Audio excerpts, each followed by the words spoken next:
Chapter 1013. Wei Ci understood her.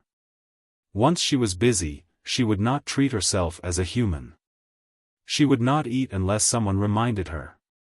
He could do whatever he wanted when he was young, but when he got older, his spleen and stomach would suffer. Reminded by him, Jiang Pengji raised her hand to rub her stomach. She had not eaten for a few meals and was so hungry that she could not feel it. If Zixiao didn't mention it, I would have forgotten about it. Wei Ci could not help but laugh. He pulled the food table over and opened the food box. A rich aroma assailed his nostrils. The conditions of the barracks were poor, and there were few fruits and vegetables in the north. The soldiers either ate dried rations or marinated jerky, which tasted terrible. There were quite a lot of spoils of war today. Wei Ci asked the cooks to leave him a few pieces of good meat with an appropriate amount of fat and lean meat, as well as some mountain dried goods that he had plundered. Jiang Pengji watched as Wei Ci took out the food from the food box. Smelling the aroma of the food, her stomach started to rumble. The chef doesn't have such good skills. Could it be that Zixiao specially made it for me? The chef only knew how to cook in large pots of rice and dishes. He could only ensure that the food was clean and did not care about the taste. Sometimes, the food was half-cooked, and the soldiers could only bite the bullet and eat it. The food that Wei Ci brought out was different. Disregarding the taste, just looking at the color and smelling the aroma was enough to make one's thumb twitch. Other than the Lord, I have never cooked for anyone else. Eat it while it's hot. Wei Ci filled her bowl with rice and fetched a pair of bamboo chopsticks. I haven't cooked for a long time. I don't know if my skills have gotten rusty. If you don't like it, I'll get someone to prepare another serving. Jiang Pengji took the bowl and chopsticks. She looked up at Wei Ci as she ate the rice. Why is my lord looking at Ci like that? Wei Ci scooped a bowl of mushroom soup for her to eat. It's not good to always eat meat, it's easy to get sick of it. Jiang Pengji smiled and said, a feast for the eyes. I can only eat when I look at Zixiao. Wei Ci could not stop smiling bitterly. Even though the knot in his heart had been resolved, his lord's seductive methods always caught him off guard. I didn't expect that I would be of such use, Wei Ci continued readily. In that case, my lord, please eat a few more bowls. Although that was what he said, in his heart, he thought, what a glib tongue. If his face was so good at eating, why didn't His Majesty eat on time in the past? Why did he have to coax His Majesty with good words? Now that he recalled it, Wei Ci came up with an absurd conjecture. Could it be that Her Majesty didn't have a bad appetite and just wanted him to coax her? If Zixiao eats with me, I can eat with more relish. Ci has already eaten. Wei Ci smiled and refilled her bowl. His gaze was as gentle as water. Jiang Pengji finished the food prepared by Wei Ci without wasting a grain of rice or a drop of soup. Her plate was brighter than her face. With Zixiao's craftsmanship, he should be able to get married. Wei Ci said, no hurry, there are still a few more years. Jiang Pengji looked at Wei Ci's lips and subconsciously licked her dry lips. Zixiao, did you prepare dessert? Wei Ci was stunned. Although his lord was not a picky eater, she did not like food that was overly sweet and rarely touched desserts. Not yet. Without waiting for him to finish speaking, he saw her right hand move as fast as lightning and press the back of his neck to her. The two of them directly fell onto the table. Although Jiang Pengji had a lot of theoretical knowledge, when it came to real combat, she seemed to only know how to gnaw. After a while, Wei Ci left the main tent with the empty food box. His originally pale lips were as red as fire, as if they could drip blood. When he met Qiguan Rang, he bowed his head slightly and hurriedly greeted him. Qiguan Rang was speechless. Qiguan Rang happened to have something to discuss with Jiang Pengji. Seeing his lord's expression and thinking of Wei Ci's embarrassed look, he could not help but laugh. Wei Ci was 26 years old, and his lord was almost 20. At this age, if they moved a little faster, their children could go to the Golden Scale Academy. Yet, the two of them were extremely naive. "My lord, I've found out the identities of those two people." Qiguan Rang gathered his thoughts and resumed his official state. "Their identities?" Jiang Pengji was stunned for a moment, then immediately remembered who Qiguan Rang was referring to. "What identities?" Jiang Pengji had captured the two people alive. Just by looking at their armors, she could tell that they were of extraordinary status. Perhaps they were important figures in the northern borderline. She could not be bothered to waste time and directly left the matter to Qiguan Rang to handle. She hurriedly returned to the tent to wash up and change her clothes. The two of them were stubborn and kept their identities a secret. I couldn't get anything out of them through interrogation.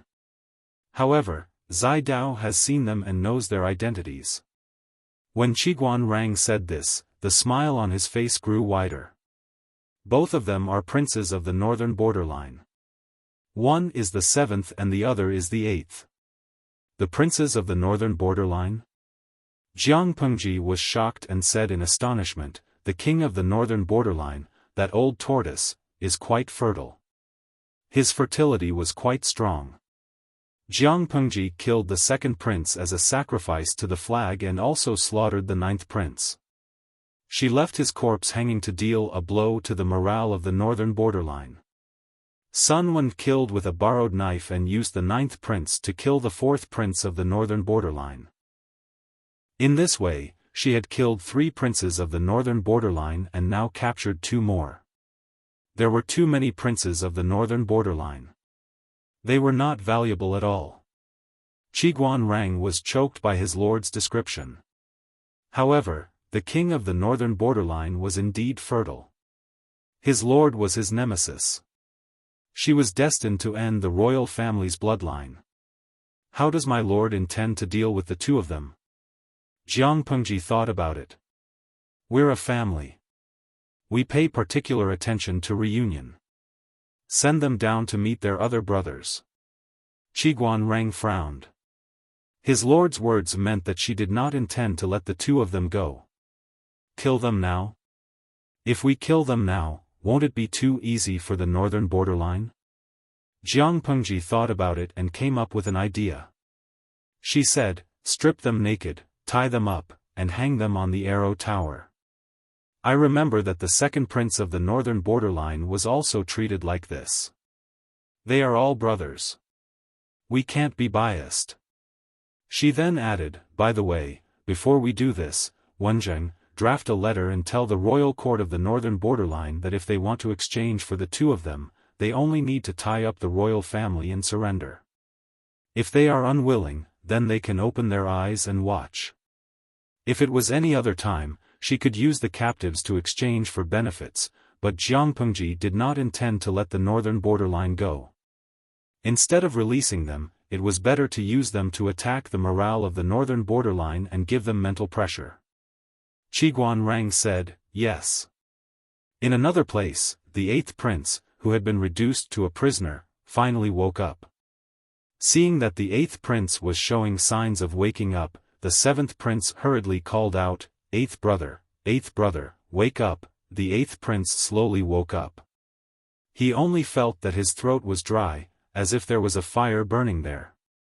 Seventh brother, where is this?" The 8th prince moved his body and found that his hands were tightly tied with ropes. A sharp pain came from his lower limbs. In an instant, the memories from before he fainted swarmed in. Chapter 10:14. 7th Prince said sadly, "We were captured by that traitor Lu, and now we're his prisoners." His injuries were serious.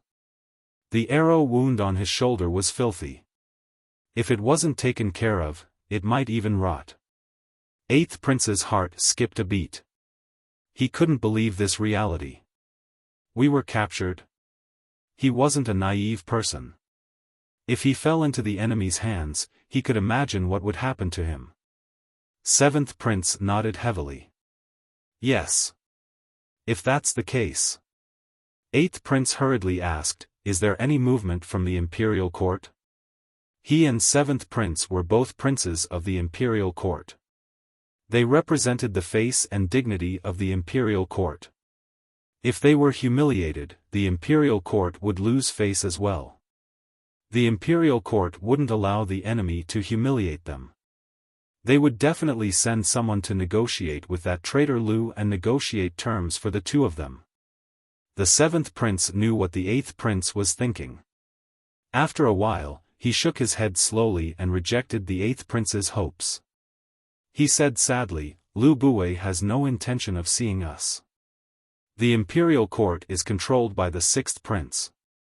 He can't wait for us to die. Why would he send someone to redeem us? Seventh prince had been supporting eighth prince for free. Eighth prince was a strong contender to replace the king. The two of them were sixth prince's biggest problem. Why would he give up his interests in exchange for them? Little did he know that the imperial court was in an uproar. Sixth prince hadn't slept for 2 days. He was afraid that if he closed his eyes, the enemy would break into the imperial court. He hadn't slept for a long time. His nerves were extremely fragile. The officials below him were still chattering, making his head hurt. So noisy. Apart from arguing, is there anyone who can help me? The sixth prince's emotional outburst and his angry voice silenced the officials for a moment, not daring to make a sound. You! Stand up and say it. Sixth prince pointed at a random official. If you can't give me a good explanation, I'll take your life. The officials were silent. No one dared to stand up. Only sixth prince's father-in-law dared to stand up. He was in the pro-war faction. His only son, Hakai, had died on the battlefield. He wanted to avenge his son. Sixth prince felt a bit guilty facing his father-in-law. He suppressed his violent emotions and listened to him patiently. Father-in-law's entire speech only had one main point: war. As for strategies, he didn't mention anything. He was a brute with muscles in his head. Fight? Fight with what? Use your head to fight Thief Lu? They had already been cornered by Thief Lu into King City. They were as cowardly as tortoises with low morale. There was no way they could win. The sixth prince resisted the urge to vomit blood in his heart. On the surface, he still had to calm his father-in-law. He still needed to rely on this father-in-law. Reporting to the acting king, an arrow was shot from outside the city, and there's a letter from that traitor Lu on it. The sixth prince perked up and hurriedly said, quickly read it out. Let's see what it says. There were not many officials of the northern frontier who knew the Chinese language. In the end, they could only pass the letter to the third prince and let him read it on their behalf. The third prince opened the letter and read it. His face was as gloomy as ink, and he seemed to have something stuck in his throat, unable to say a single word. Third brother, even you are going to disobey my orders? The sixth prince was enraged, and his breathing quickened. His chest rose and fell violently as he panted like a bull.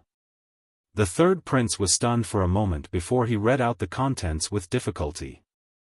The seventh prince and the eighth prince had already become the prisoners of the Lu family. If the royal court of the northern borderline wanted to redeem them, they had to open the city and surrender. Not only that, the royal court would also become prisoners. If they agreed to this condition, she would only clean up the royal court and not hurt the other nobles. This was Jiang Pengji's ultimatum. If the north borderline did not know what was good for them, then they should not blame her for being ruthless. Scram! All of you, scram! The sixth prince lost control of his emotions. He rose from his throne and strode towards the third prince. He snatched the letter from the third prince's hand and tore it into pieces. Who does she think she is? How dare you threaten us like this? North Border Imperial Dynasty was the most noble race in North Border. According to their genealogical records, they were the descendants of the gods that the northern borderline believed in. Their bloodline was extremely noble. Don't think that only the aristocratic families of the Central Plains were particular about bloodlines. The barbarians of the northern borders were even more concerned about bloodlines. The northern border imperial court was the descendant of the gods. They were born to control the living beings of the earth. How could mere mortals control their life and death? Ridiculous. However, to put it bluntly, the descendants of gods and whatnot was just putting gold on their faces. If not for that, how could the imperial court suppress the other families in North Border and become the royal family?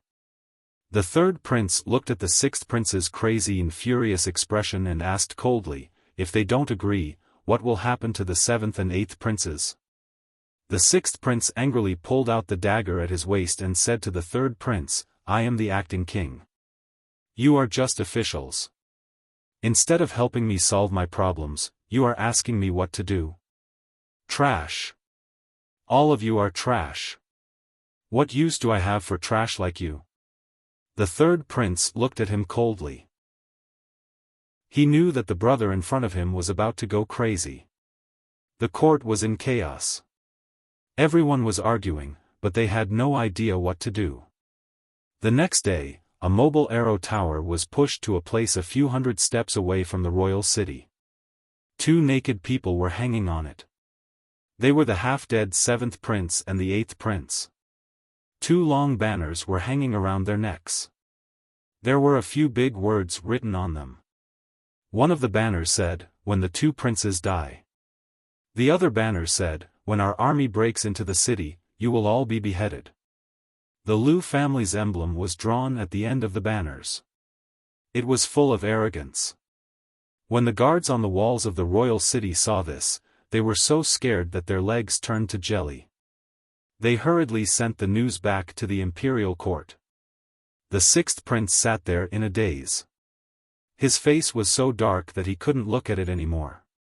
The officials arguing under the tent couldn't make him come back to his senses. Acting king, I am willing to go to war. Instead of being humiliated, it is better to regroup and go out of the city to fight to the death with the Liu traitor. The father-in-law wanted to avenge his son, who was the only seedling of his bloodline. Now that his only son was dead, it was equivalent to having no descendants. Instead of being humiliated by the enemy, it was better to go out and fight to his heart's content. The father-in-law was willing to fight to the death for the royal family, but the other nobles were not willing. Why should they die if they could live? How much was courage worth? They didn't care about etiquette, righteousness, honor, filial piety, loyalty, and trust. As long as they were alive, they could continue to enjoy glory and wealth. It was just a change of master that they were loyal to. If surrendering could save their lives, why would they want to die with the royal family? Why don't we surrender? An old official said anxiously. His voice wasn't loud, but it attracted everyone's attention. He plucked up his courage and said, now that the Liu traitor is like the sun in the sky, it's only a matter of time before he breaks the city. Instead of increasing casualties, it is better to. Before he finished speaking, a white light flashed in the air. He felt a chill on his neck and hot blood splattered on the ground. The third prince sheathed his sword and said with a gloomy expression, surrendering before the battle. Are you still the unyielding men of the northern borderline? Chapter 10:15. The third prince's words made all the officials blush. They were not ashamed, but angry. If they surrendered, they would at least have a way to live. This was called a wise man submits to circumstances. How could it be called having no backbone? But no one dared to say so, lest the third prince suddenly kill them. After the court was dismissed, the officials left in 2s and 3s. Everyone's expression was not very good. The royal family wanted them to die with them. How could their expressions be good? The sky gradually darkened. The originally bustling royal city was now lonely and cold, filled with a somber atmosphere. The temperature difference between day and night in the northern kingdom was relatively large. The sun was scorching during the day, and the moonlight was as cold as ice at night. The 7th prince and the 8th prince were both injured, and they were tied up violently and hung on the tall archer tower. Not to mention their serious injuries, the enemy didn't even give them water to drink or food to eat. Even if their bodies were made of iron, they wouldn't be able to withstand it, let alone the two of them who had been pampered for more than 20 years. The 8th prince weakly called out, "Seventh brother, are you still awake?" He had been unconscious for most of the day. Now his head was very heavy, his body was hot and cold, and the scene in front of him was bright and dark. The 7th prince hung in midair with his head down and did not respond at all. But his body was still warm, so he should not be dead. The 8th prince was very sad. He was hung in midair and could faintly see the inside of royal city through the high wall. Not long ago, he was still a galloping, high-spirited prince of the northern kingdom, but now he was a prisoner of the enemy. His body was tied up and hung in public. It was a great humiliation. When he was young, he often imagined his future. In the blueprint he described, he would always be a person of high status. When did he ever think of becoming a prisoner? If it was any other time, he would have tried to commit suicide after suffering such humiliation. How could he live in this world? But both he and the 7th prince knew the contents of the long note hanging around their necks and knew that they were related to the day that thief Lu would attack the city. As long as they lived a little longer, maybe the officials of Royal City could come up with a strategy to deal with the enemy? Maybe they still had a chance to live. The 8th prince knew that the possibility was very slim, but it was better than no hope. Whether it was him or the 7th brother, they had to work hard to survive and must not let the enemy have his way. Thus, the 8th prince tried to call out to the 7th prince while he was still conscious, until the 7th prince woke up. They could not sleep because they might not be able to wake up again. During the long night, the two of them were so cold that their bodies turned blue. When the sun rose and the warm sunlight sprinkled on their bodies, they were almost moved to tears. Was it cruel? Compared to the evil deeds they had committed, Jiang Pengji was very merciful. She did not treat the two of them as pets and let them fight with wild beasts. She did not let the two of them have sex with wild beasts and take pleasure in it. She also did not let people humiliate their wives and daughters in front of them and amuse them by listening to their painful cries. She had done nothing, but they had done everything. The northern borderline plundered and captured countless people at the border. Men and women, which one of them had a good ending? The 7th prince ran a trading company and had sold countless Han women. When those women fell into the hands of the slave trading company, how could they be innocent and not be humiliated? There were too many violent and perverted nobles in the northern borderline. How could the number of Han female slaves who were played to death every day be few? The status of women in the northern borderline was indeed high, but it was only limited to the barbarian women of the northern borderline. The Han women were inferior to dogs. The 7th prince was an executioner, but the 8th prince was not innocent. One year, the 7th prince was seriously ill and could not recover. The doctor in the northern borderline said that to cure the illness, he had to remove the cornel from the chests of 10 clean young girls and boil them until they became fragrant minced meat. Then, with the medicine prescribed by the doctor, he would recover after taking it for 10 days. Therefore, the 8th prince spent a lot of money to buy 100 young girls from the trading company. The oldest was no more than 15 and the youngest was no more than 7 or 8 years old. According to the doctor's instructions, the 7th prince recovered after taking it for 10 days. After knowing what the 8th prince had done for him, the 7th prince not only did not feel that it was cruel, but he was grateful for the brotherly love. Compared to what they had done, was it cruel for Jiang Pengji to hang them in the air to dry? Are they dead? Jiang Pengji had a good sleep. The next day, she was refreshed, not at all like she had been fighting on the battlefield for a whole day. The civil and military officials looked at her with jealousy. Their lord was full of energy and her physical strength was beyond that of a normal person. Sun Wen sneered and replied, "They're still breathing. They're lucky to be hanging like this. The war in the northern borderline had been going on for long enough." He had not seen his grandson Lan Lan for more than half a year. Jiang Pengji pointed at the table and asked Sun Wen, "Wait for 2 more days. Let the generals and soldiers rest well." Sun Wen asked with a smile, "What if the northern borderline surrenders?" Jiang Pengji said, "If the northern borderline is willing to surrender, it depends on whether I am willing to accept it or not." From the beginning to the end, she had never intended to accept the surrender of the northern borderline.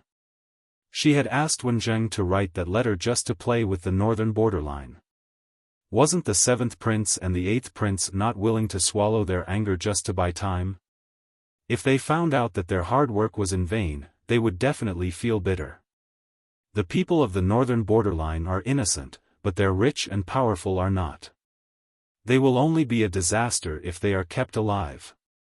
Jiang Pengji's eyes were cold and flashed with a cold murderous intent. The people are easy to deal with. As long as you ensure that they do not have to worry about food and clothing, they will be deeply grateful. But the rich and powerful are different. Their greed and desires are endless. If we accept their surrender, it will be difficult to deal with them in the future.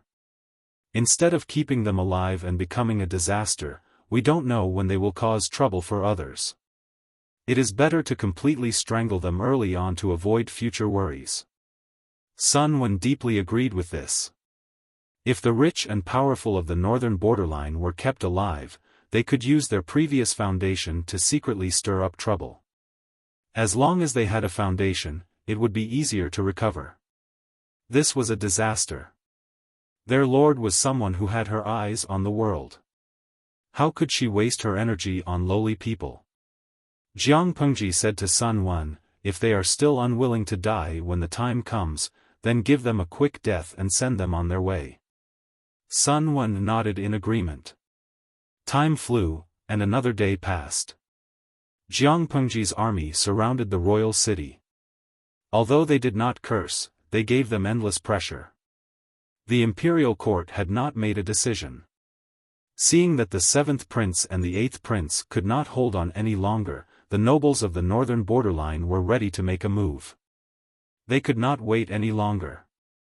Jiang Pengji was about to rest when familiar footsteps came from outside the tent, followed by a familiar voice. "My lord, are you asleep?" Jiang Pengji got up and lit a candle. She said, "Zixiao, come in." "What's the matter?" After getting permission, Wuxia opened the tent curtain and entered. He saw his lord holding an oil lamp. Half of her face was dyed a warm orange by the dim candlelight. Her brows looked even more gentle. Wuxia saw that she was dressed rather neatly. He lowered his head slightly and reported, "There is movement in the royal city of the northern borderline." Jiang Pengji raised her eyebrows and frowned. She asked him, "What movement?" Chapter 10:16. The confidant of the right chief minister of the northern borderline? Jiang Pengji thought for a moment and said, "Sneaking down the city wall in the middle of the night. It seems that the right chief minister is quite tactful." "A wise man submits to circumstances," Wuxia said. "Whether he is a wise man or not, it's up to me to decide." Jiang Pengji's eyes flashed with coldness. She smiled and said, "I'll go take a look at this person." Jiang Pengji sat on the seat of honor. The candle in the tent was lit and barely illuminated half of the space. A person was kneeling below. His upper body was almost touching the ground. Jiang Pengji pouted when she saw his trembling appearance. "I don't want to know your name. You just need to tell me why you're here." Jiang Pengji pulled over a chair and leaned half of her body against it. She looked lazy and sleepy. "It's getting late. It's not good for your health if you sleep too late." The person choked and his expression was slightly distorted. He said, I am the confidant of the right chief minister, Hasa. Today, I'm here to surrender under the right chief minister's order. Surrender? Jiang Pengji sneered. She said, although I don't know who Hasa is, since he's the right chief minister, he must be one of the most powerful people in the northern borderline. I have a question. Your right chief minister has been receiving the salary of the northern borderline for so many years. Now that the northern borderline is facing a disaster, he betrays and surrenders just like that. It's hard to not be suspicious. The person said, the right chief minister said that there's a widespread saying in the Central Plains, a good bird chooses a tree to nest in, a virtuous minister chooses a master to serve. The northern borderline's tyranny is harsh and makes the people have no way to live. It's obvious that he's not a wise ruler. The right chief minister can't bear to help the evildoer. Jiang Pengji smiled and praised him. Your right chief minister is quite knowledgeable about Han culture. What he said is good. The person was delighted and quickly said, Magistrate Lu, you're too kind. Jiang Pengji changed her posture and tried to make herself more comfortable. It's not impossible to surrender. But how do I know that your right chief minister is sincere? Jiang Pengji sneered and said mercilessly, not long ago, the northern borderline ordered a tribe to pretend to surrender. If it wasn't for my wise strategist who saw through the northern borderline's plot, I might have been the one to return in defeat. It's fine if you want to surrender, but you need to show some sincerity. Without sincerity, could it still be considered as defecting? The man was overjoyed and quickly took out a tightly wrapped piece of parchment from his lapel. This is the topographic map of Royal City. I present it to Governor Lu. A look of joy appeared on the man's face as he said, the right minister is already fully prepared. As long as you accept our surrender, the right minister will coordinate with you from the inside and the outside. We will take the opportunity to open the gates of King's City and welcome the army into the city. Jiang Pengji raised her eyebrows and asked the man, really? Absolutely. At the same time, the right minister was anxiously waiting for news at home, like an ant on a hot pan. His trusted aide had been gone for 4 hours. Why hadn't there been any news yet?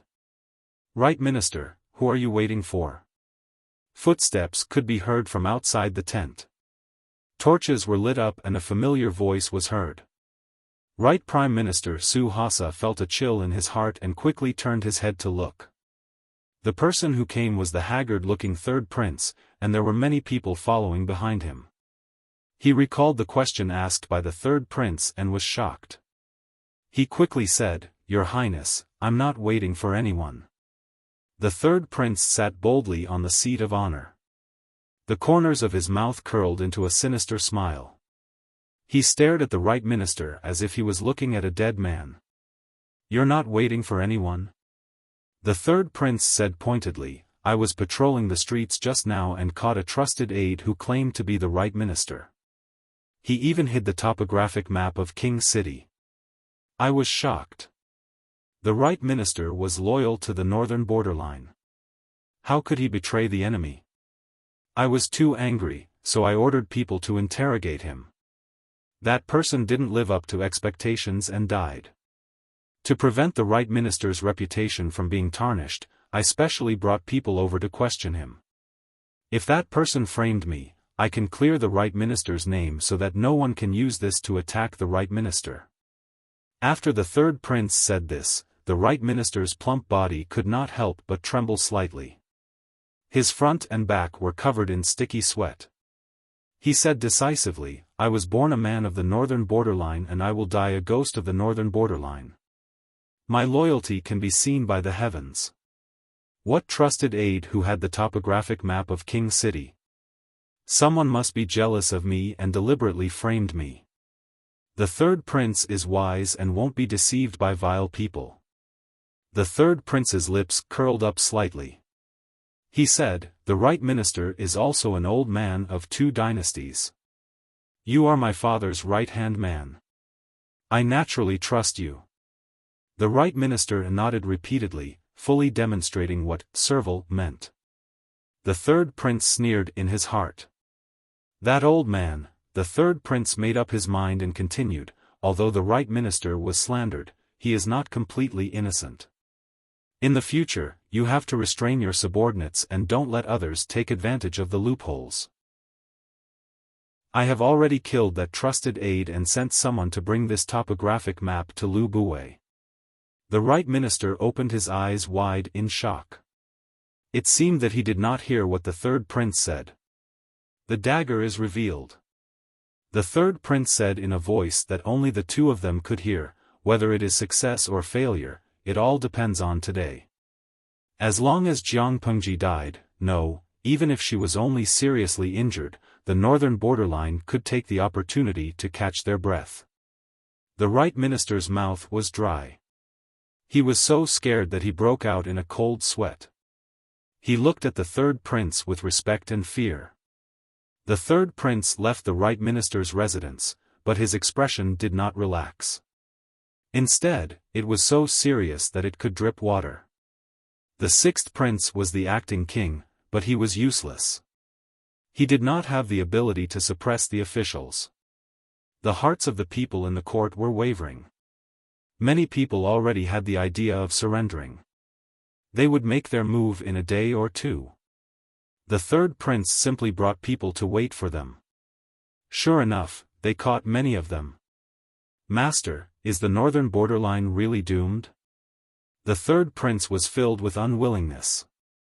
I don't believe it. Because of his unwillingness, he used the trick of sending his trusted aide to pretend to be the right minister's aide and take the opportunity to assassinate Lu Shi. If he succeeded, once Lu Shi was dead, the enemy would definitely retreat. The northern borderline would still have room to counterattack. If he failed... Lu Shi had learned his lesson. Let's see if he still dared to accept the nobles from the northern borderline who surrendered. Maybe they would be killed as soon as the messenger expressed his intentions. These nobles enjoyed the benefits given by the royal family. Now that disaster was upon them, they wanted to fly away alone. In their dreams, if the northern borderline was doomed, the royal family was destined to be destroyed. These people would be buried with the royal family. Crazy thoughts occupied his mind. The third prince looked calm on the surface, but his heart was already crazy. Outside the royal city, in Jiang Pengji's camp. Hand over the item. If it's true, your right minister will be rewarded handsomely. Jiang Pengji pointed at the table in front of her. The man bowed and stepped forward, holding the topographic map of the royal city in both hands. The man was less than 5 steps away from Jiang Pengji. She suddenly asked, "Oh right, your right minister is so knowledgeable. Has he heard of a word in the Han family? What word?" Chapter 1017. When the assassin heard the words, "The dagger will be revealed," his eyes widened and his expression became ferocious. He immediately drew his sharp blade and pounced on Jiang Pengji.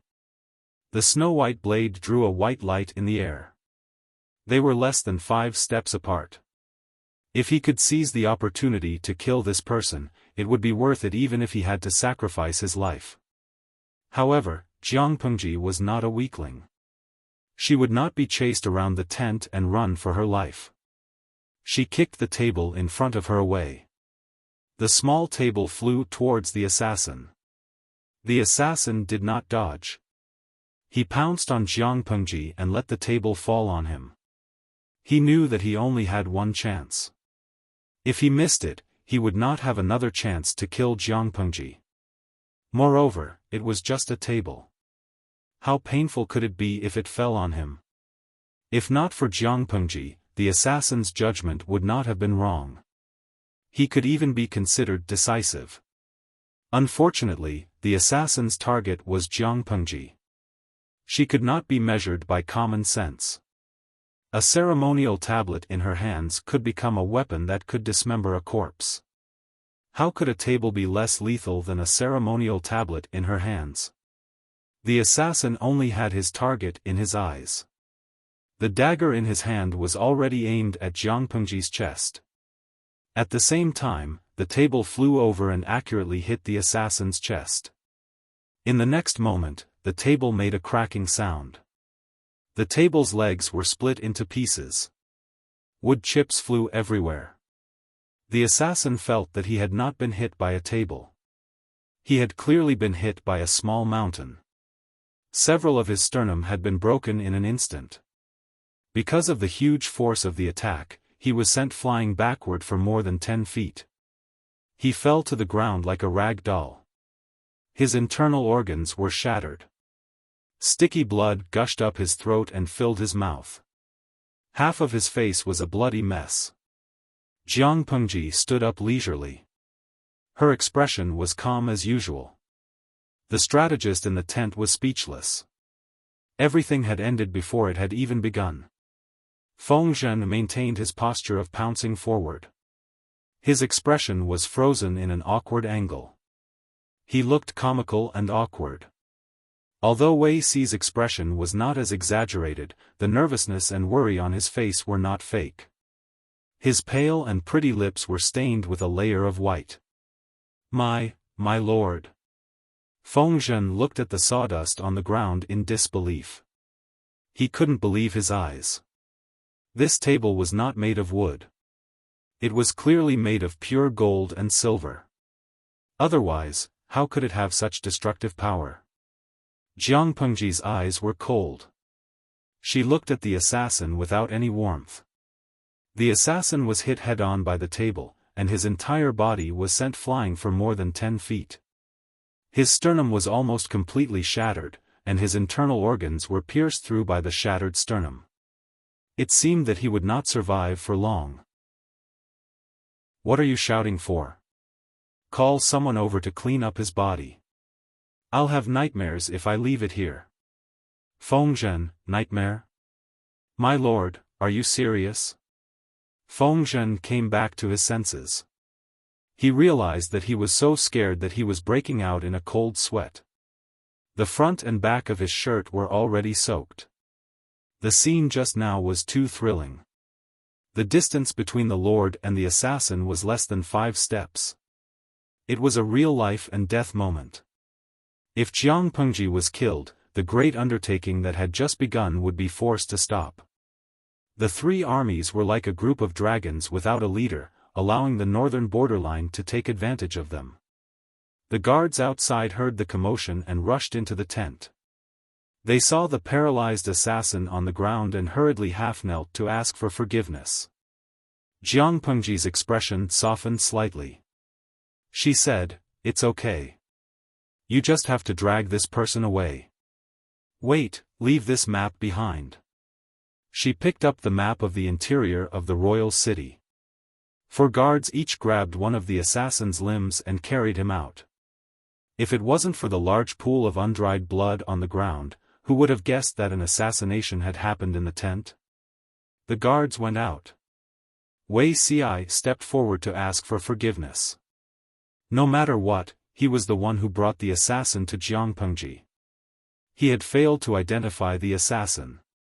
He was guilty of negligence. Jiang Pengji raised her eyebrows. This is not Zixiao's fault. Even if there were 100 assassins, they wouldn't be able to hurt me, let alone one. Feng Zhen, who was beside her, also tried to persuade her. The northern borderline refuses to give up. I thought that they were an arrow at the end of its flight. I didn't expect them to still have the strength to resist. Although Zixiao is at fault, it wasn't the main cause. Since my lord has already forgiven him, Zixiao shouldn't be too concerned. Jiang Pengji couldn't change Wei Si's mind. She could only symbolically forfeit his salary for 3 months. Wei Si felt that the punishment was too light and tried to make her make it more severe. The most important thing now isn't to pursue your crimes. The northern borderline is the main culprit. Jiang Pengji frowned, impatiently. Her tone was slightly nasty. If Zixiao really feels that he has made a mistake, I'll settle it with you in the future. As for now, there's no hurry. The news of Jiang Pengji's assassination quickly reached Sun Wen and Qiguan Rang's ears. The two of them rushed over and found that the main tent was neatly arranged. It was not as chaotic as they had imagined. "I heard that my lord was attacked by an assassin. Are you all right?" Qiguan Rang's expression was still calm, but his clothes were a little crooked. It was obvious that he had rushed over in a hurry. His breathing was also a little hurried. Jiang Pengji mocked him mercilessly. "No. If assassins are all at this level, it'd be strange if they could hurt me." Hearing this, Sun Wen decisively swallowed his questions. Needless to say, his lord was definitely not the one who was at a disadvantage. "Zidao, look at this map of the royal city." Jiang Pengji handed the map that the assassin had brought over to Sun Wen. Sun Wen took a few glances at it and could roughly determine its authenticity. "I'm at least 80% sure that the map is real. In order to assassinate my lord, the northern borderline has put in a lot of effort. They actually used a real map as bait." Sun Wen mumbled. Jiang Pengji responded with a cold smile. "What do you mean by putting in a lot of effort? If that's the case, the right chief minister is really pitiful." Sun Wen frowned. The assassin used the right chief minister of the northern borderline as an excuse? The northern borderline had always looked down on the Han family of the Central Plains. They were very hostile toward them. The right chief minister of the northern borderline was a typical example. I forgot to mention that the left chief minister of the northern borderline was Wu Liba. Unlike the Central Plains, where the right was respected, the northern borderline had always respected the left. That's not all. Jiang Pengji said with certainty, "In my opinion, the right chief minister most likely sincerely wanted to defect, so the map he brought was also real. But he never expected that the messenger he sent would be intercepted halfway and replaced." Jiang Pengji became vigilant when she saw the assassin.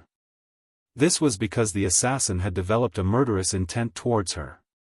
If it was someone who truly defected, that person might have evil intentions, but he would never dare to have murderous intent. Jiang Pengji also discovered that the assassin's clothes did not fit him very well. They looked wrinkled and wrinkled. Others would think that they were wrinkled from squatting, so they looked messy. However, Jiang Pengji had a good grasp of the measurements. She knew in her heart whether the clothes were not neatly dressed or not fitting. The assassin's clothes were very likely not his own.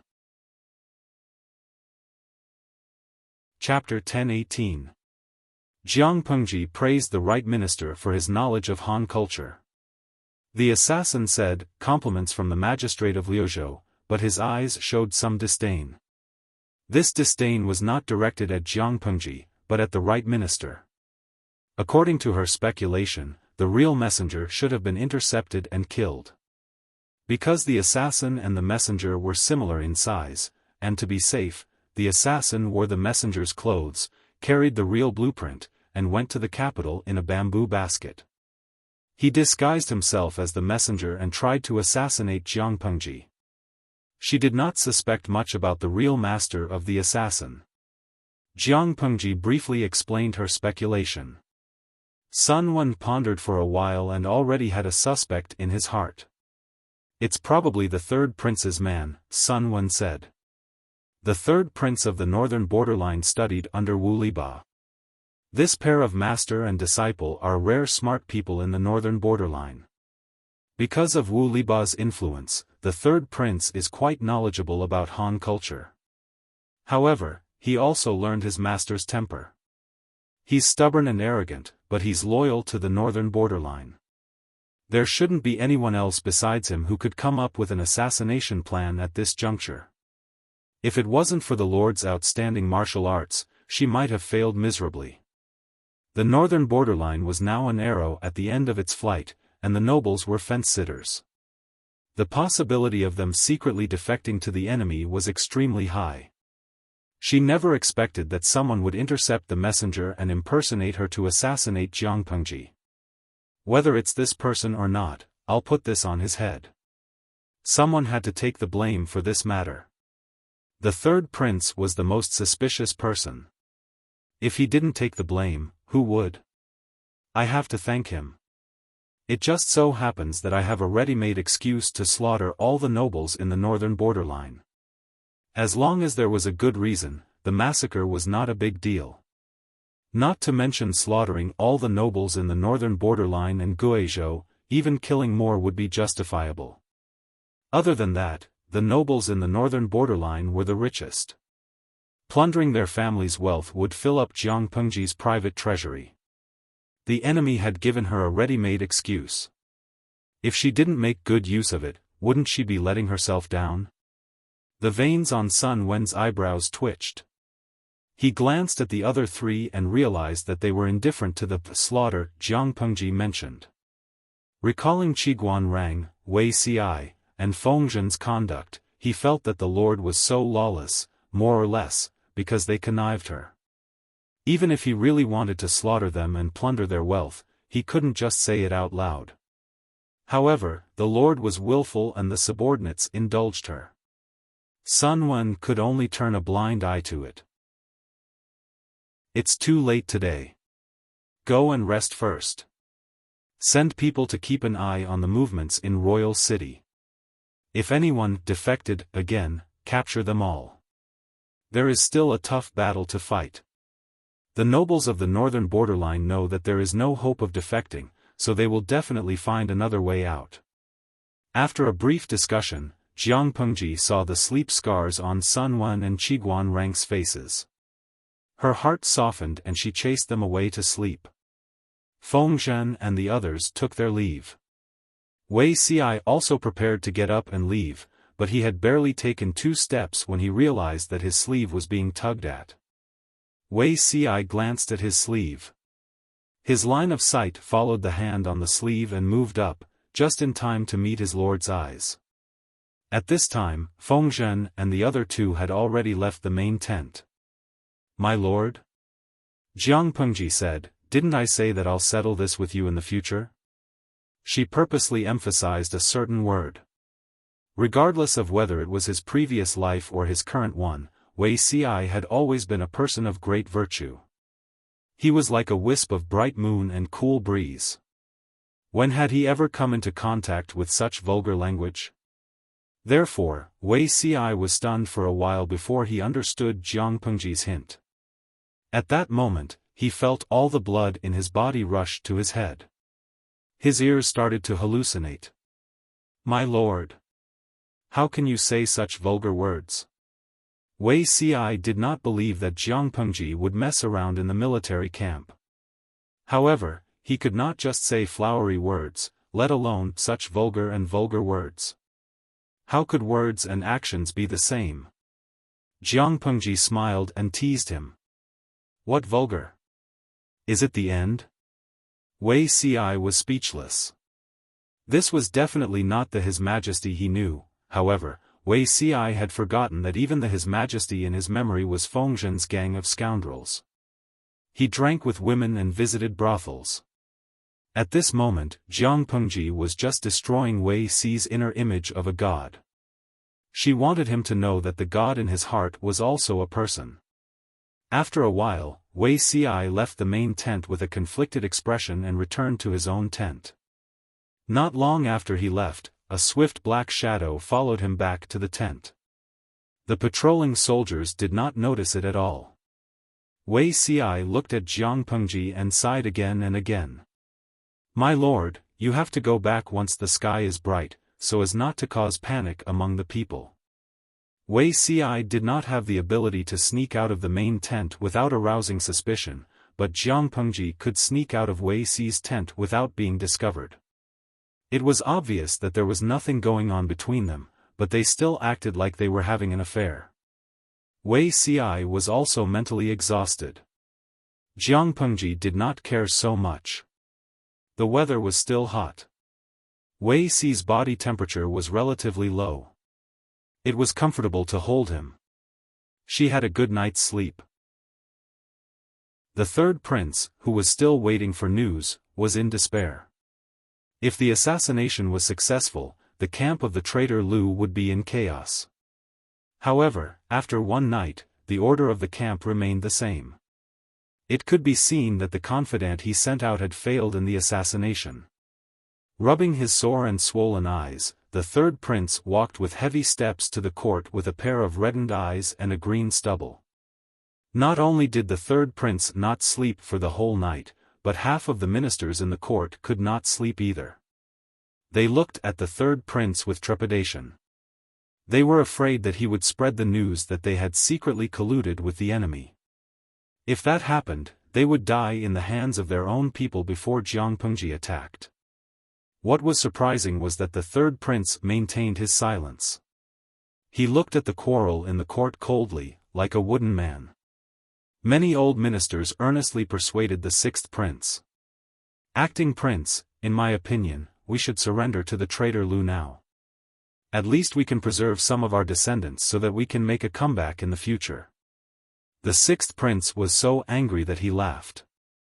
If they surrendered, the royal family of the northern borderline would definitely be slaughtered. The ministers in front of him could turn around and beg for mercy and flatter the traitor Lu. At the very least, they could preserve their glory and wealth. On what basis? On what basis? The royal family was nobler than them. On what basis should they use the blood of the royal family in exchange for the survival of these lowly people? Anger brewed in the sixth prince's heart. Half of the ministers in the court were inclined to surrender. They could not help but be anxious. The seventh and eighth princes had already reached their limits. In other words, there was not much time left for the northern borderline. If they did not make a decision, once the two princes breathed their last, Jiangpengji would lead the army to attack the royal city.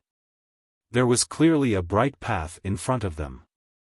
Why should they accompany the royal family to hell?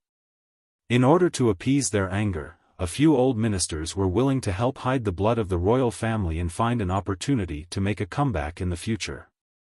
If they did not surrender to the enemy, the third prince would really be fooled. He believed that they were really thinking for the sake of the royal family.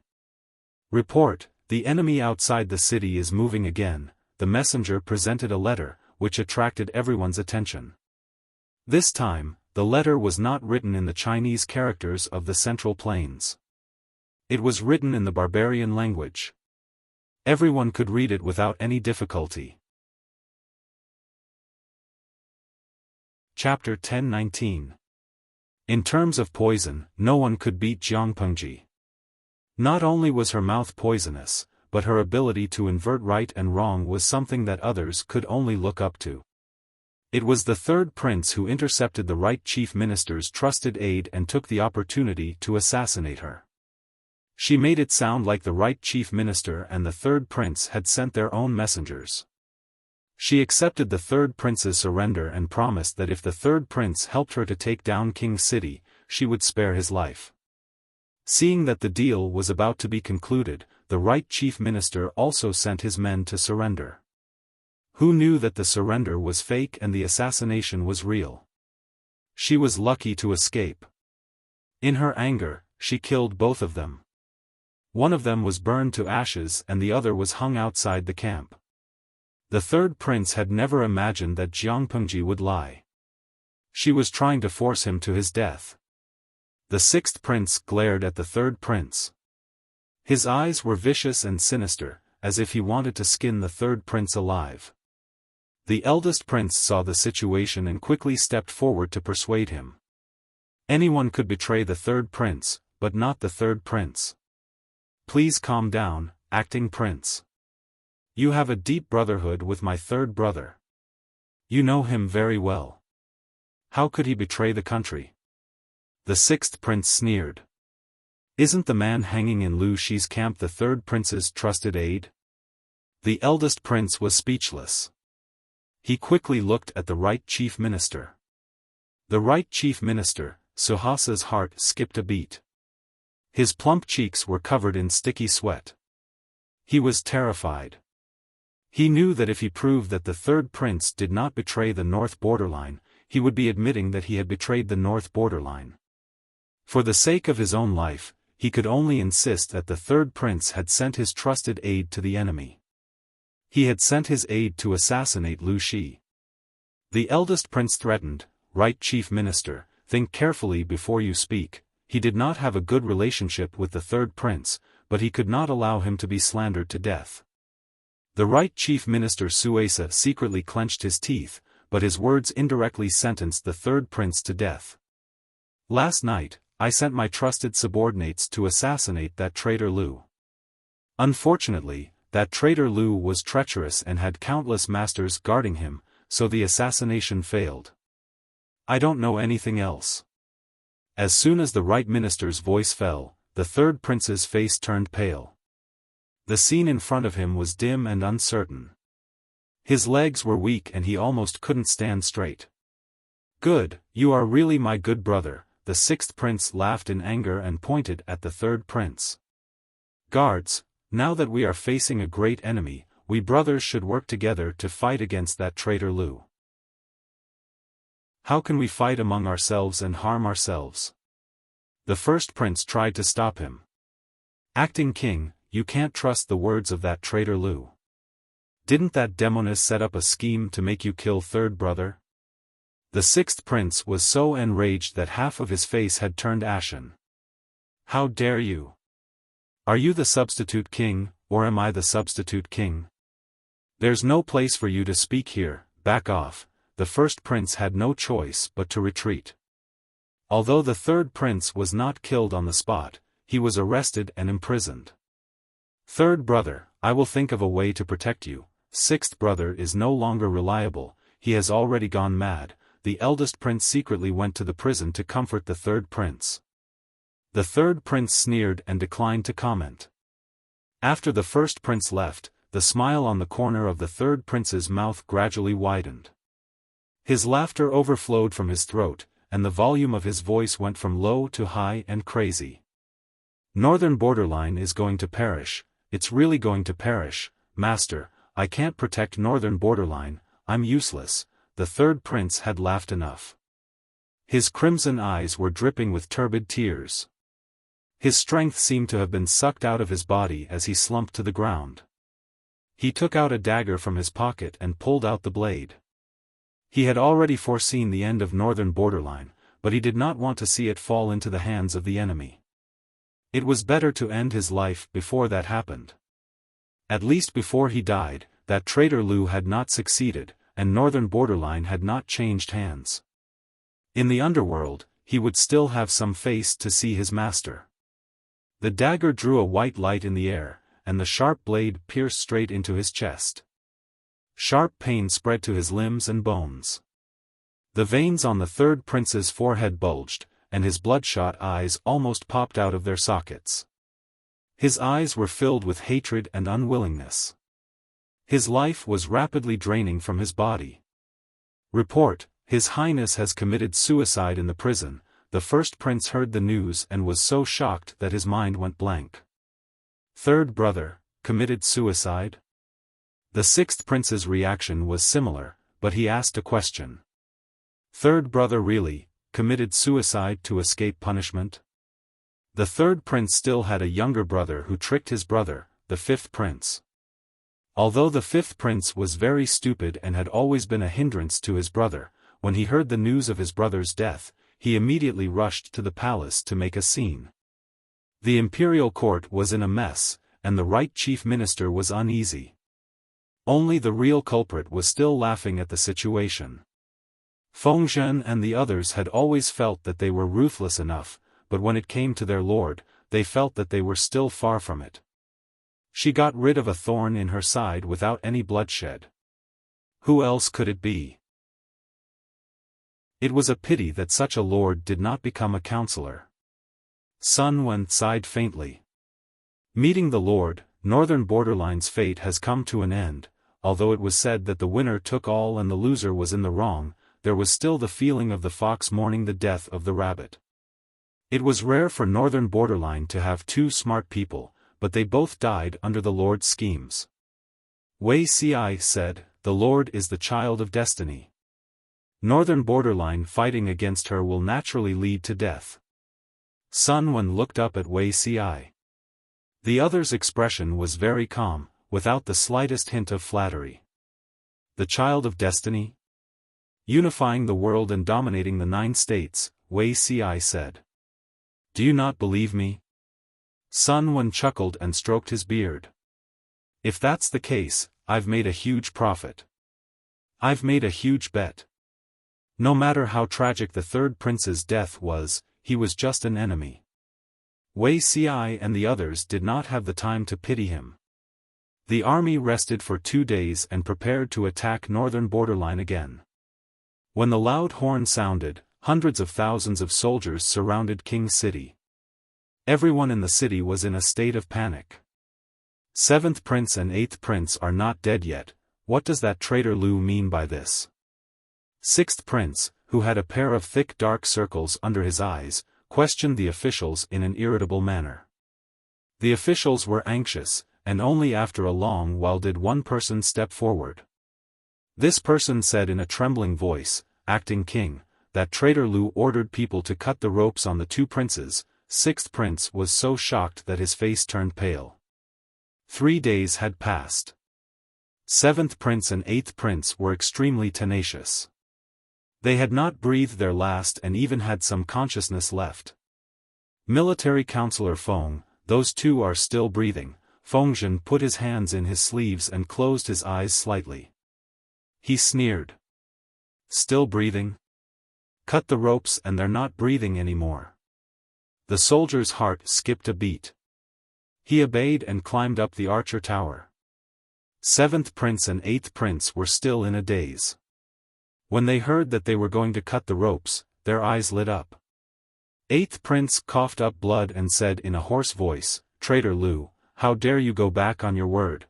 Although 7th prince did not say anything, his expression was also crazed. The soldier ignored the 2 of them and cut the ropes with his sword. The archer tower was extremely tall. Even a living person would die if they jumped down, let alone 7th prince and 8th prince who were on their last breath. When the 2 corpses landed on the ground, Jiang Pengji pulled out the sword from her waist and pointed it at King's city of northern borderline. Chapter 10-20. Wherever the blade pointed, it was invincible. Following Jiang Pengji's order, the imposing army launched a powerful attack on the city walls. The northern borderline was a nomadic people, and the vast grassland was the stage for them to dominate. Although the city was built in the style of the Han family of the Central Plains, the defense ability of the city was far from the standard of a capital city. Faced with the ferocious besiegers, the northern borderline unsurprisingly retreated step by step. Even though they occupied the city walls, they did not last long. The city wall was destroyed by the crazy bombardment of the catapults, and the guards on the city gate could not withstand the wave of arrows that came from below. After only a quarter of an hour, the city gate of the Beijiang kingdom was breached. Jiang Pengji led the army up the city wall and opened the 4 city gates. Report. Acting king, that traitor Lu has broken through the city gates and is leading his troops to attack the imperial court. Report. Thief Lu is leading troops to attack the imperial court. A gate has fallen. Report. Bad news came one after another. The 6th prince was wearing the dragon robe that only the king of the northern borderline was qualified to wear. He sat on the throne in a daze, as if he did not hear what the messenger had said. He stared blankly ahead, as if waiting for someone. It was unknown when the officials in the court had dispersed. A large number of palace maids hurriedly packed up their belongings and prepared to escape. Everyone only cared about themselves. How could they care about others? The enemy's shouts were getting closer and closer.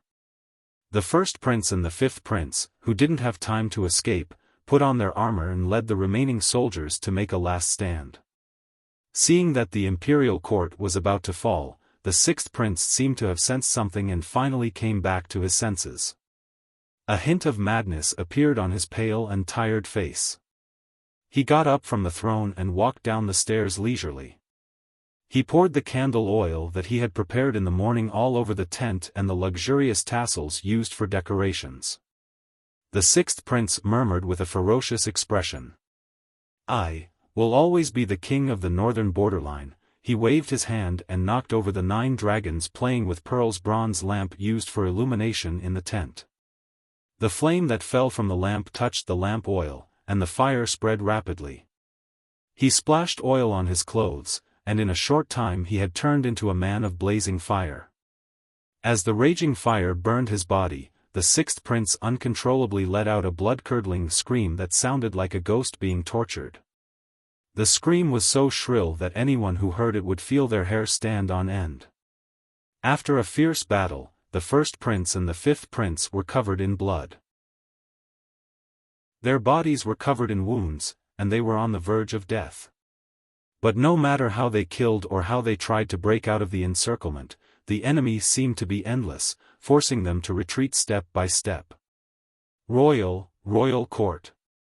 Out of the corner of his eye, he saw the blazing flames in the direction of the royal court.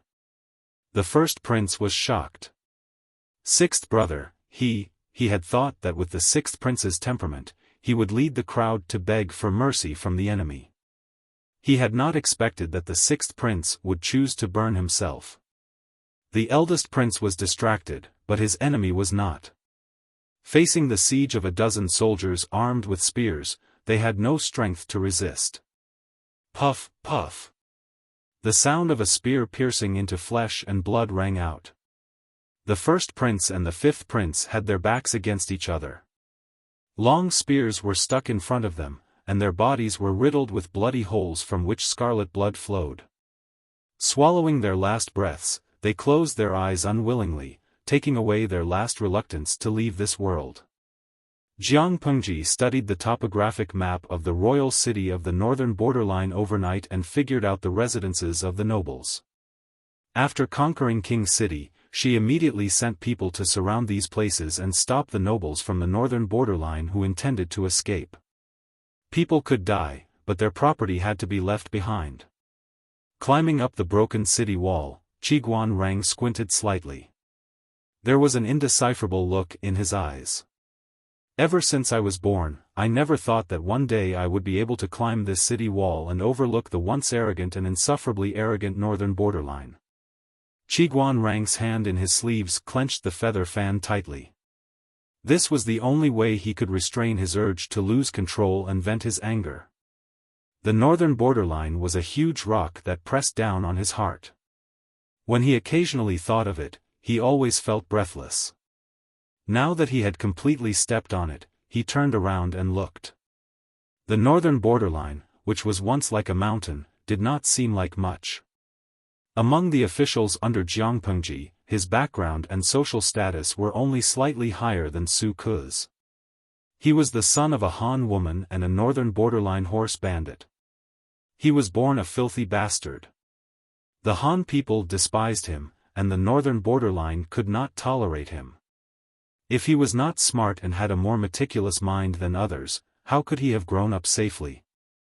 In the end, Qiguan Rang still sided with the Central Plains. Qiguan Rang had a mother who was willing to compromise, a teacher who taught him earnestly, a wife who was deeply in love with him, and a lovely daughter. Qiguan Rang had chosen his own side. The existence of the north borderline had become a thorn in his heart, constantly reminding him of his unbearable birth. There will be no more northern borderline in the future. Wei Ci saw Qiguan Rang secretly climbing up the city wall. He was afraid that something would happen to him, so he quietly followed and watched him. Qiguan Rang heard Wei Ci's voice and did not look surprised.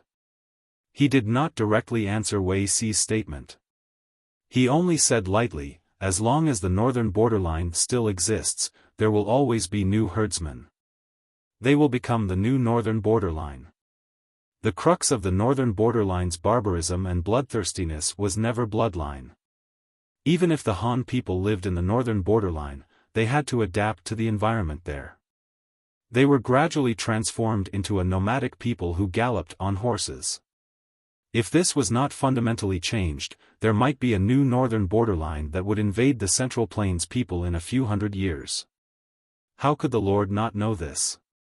Wei Ci smiled faintly and said, "She knows what she's doing." Qiguan Rang's eyes slanted and his peripheral vision fell on Wei Ci. His eyes sparkled as if he was sizing something up. After a while, he said, "Is she the one who knows what she's doing, or are you the one who knows what you're doing?" Wei Ci's heart skipped a beat. He said calmly, "Wenjing, what do you mean?" Qiguan Rang folded his hands in his sleeves and looked calm. The corners of his lips curled up slightly, but there was not a trace of warmth in it. He said, "The Lord will always be the Lord. If she finds out that you have any disloyal intentions, Wei Zixiao, you and I will definitely fight it out." Wei Ci suddenly thought of the meteorite warning in his previous life. Looking at Qiguan Rang's expressionless face, he vaguely understood something. No one in the world can be more loyal to her than me. Qiguan Rang snorted and did not comment. Although Wei Ci was a warm person, Qiguan Rang was very suspicious. Other than his family and the Lord, he kept a certain distance from everyone. There was one thing that Qiguan Rang still could not understand. What was Wei Ci's motive for joining the Lord? In the beginning, there were only him and Su Ku in the Lord's tent. There was no need to explain the reason. Feng Jin had no choice but to join because of the earthquake in Shangjing. At that time, the Lord was poor and had no reputation. How could she attract Wei Ci to join her from afar? Because he could not figure it out, Qiguan Rang's suspicion towards Wei Ci had not been let go until now. The two of them descended the city wall. The battle cries in the city had gradually subsided. The air was filled with the smell of burning. Qiguan Rang sorted out his emotions and regained his usual composure. Chapter 1021. Wenjing and Zixiao, you're here. Where did you go? I couldn't find you. Jiang Pengji's armor was covered in blood. Some were fresh, some were dried and dark. She looked like she had just returned from the battlefield. The broadsword beside her had countless cuts. The edge of the blade was curled up, and there were pieces of flesh hanging on it. Jiang Pengji didn't feel anything. She held a few gold ingots in her left hand and a dozen strings of pearls in her right. She was surrounded by chests of all sizes. Each chest was filled with countless gold, silver, and jewelry. They were so bright that they were blinding. That was not the end of it. More soldiers came over with boxes. Looking at their strenuous movements, one could imagine how heavy the boxes were. Without exception, these boxes were looted from the private storehouses of the nobles and the royal family. Qiguan Rang said, "The city wall has a nice view, so I climbed up to take a look." "What view is so nice?" Jiang Pengji held a dozen strings of pearls in her hand. Each pearl was round and full, with a warm luster. They were all top-grade pearls. The audience in the streaming room shouted, "If you came a little later, you wouldn't get a share." The corner of Qiguan Rang's mouth twitched. Conquering the northern borderline and leading a strong army would be recorded in history. But when the Lord said that, there was a lingering sense of banditry. They were a regular army, not a mob. TSK. The northern borderline is really rich. If I had known, I would have been more ruthless. Jiang Pengji threw the pearls and the gold ingots back. Hearing the sound of the objects colliding, the audience's hearts were in their throats. What if the wastrel accidentally broke it? Fireworks Ji Yuan, streamer, put your hand into the box and stir it. Let me see if it's the same as the props in the TV series. It's such a big box. Is it possible that it's the same inside and out? From the bottom to the top, it's all real gold, silver, and jewelry? Ixia Jixing, it must be real. This isn't a TV series. It can't be that there's only one layer on top and the bottom is all hollow. If the nobles of the northern borderline dared to deceive the streamer with fake goods, the streamer might drag them back from the king of hell and whip their corpses. The fairy queen's crimson, dear brain master, you've made a fortune. Can I buy on double 11? POTUS mommy, I'm looking for a streamer who can help me empty the shopping cart. Jiang Pengji secretly curled her lips. The north borderline would not put fake goods in the private storage of the manor. If the goods presented were fake, someone must have pocketed it. However, she was strict with the army, so no one would dare to do such a thing. If someone committed a crime, they would at most be greedy for a small fortune. If the water was too clear, there would be no fish. Jiang Pengji would not go overboard. As long as it did not violate the principles of discipline, such as robbery or killing the innocent, she could turn a blind eye to it. Qiguan Rang smiled and said, "It's not too late now."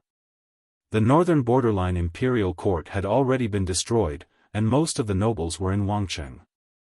The rest were all small tribes that could be completely annihilated in a short amount of time.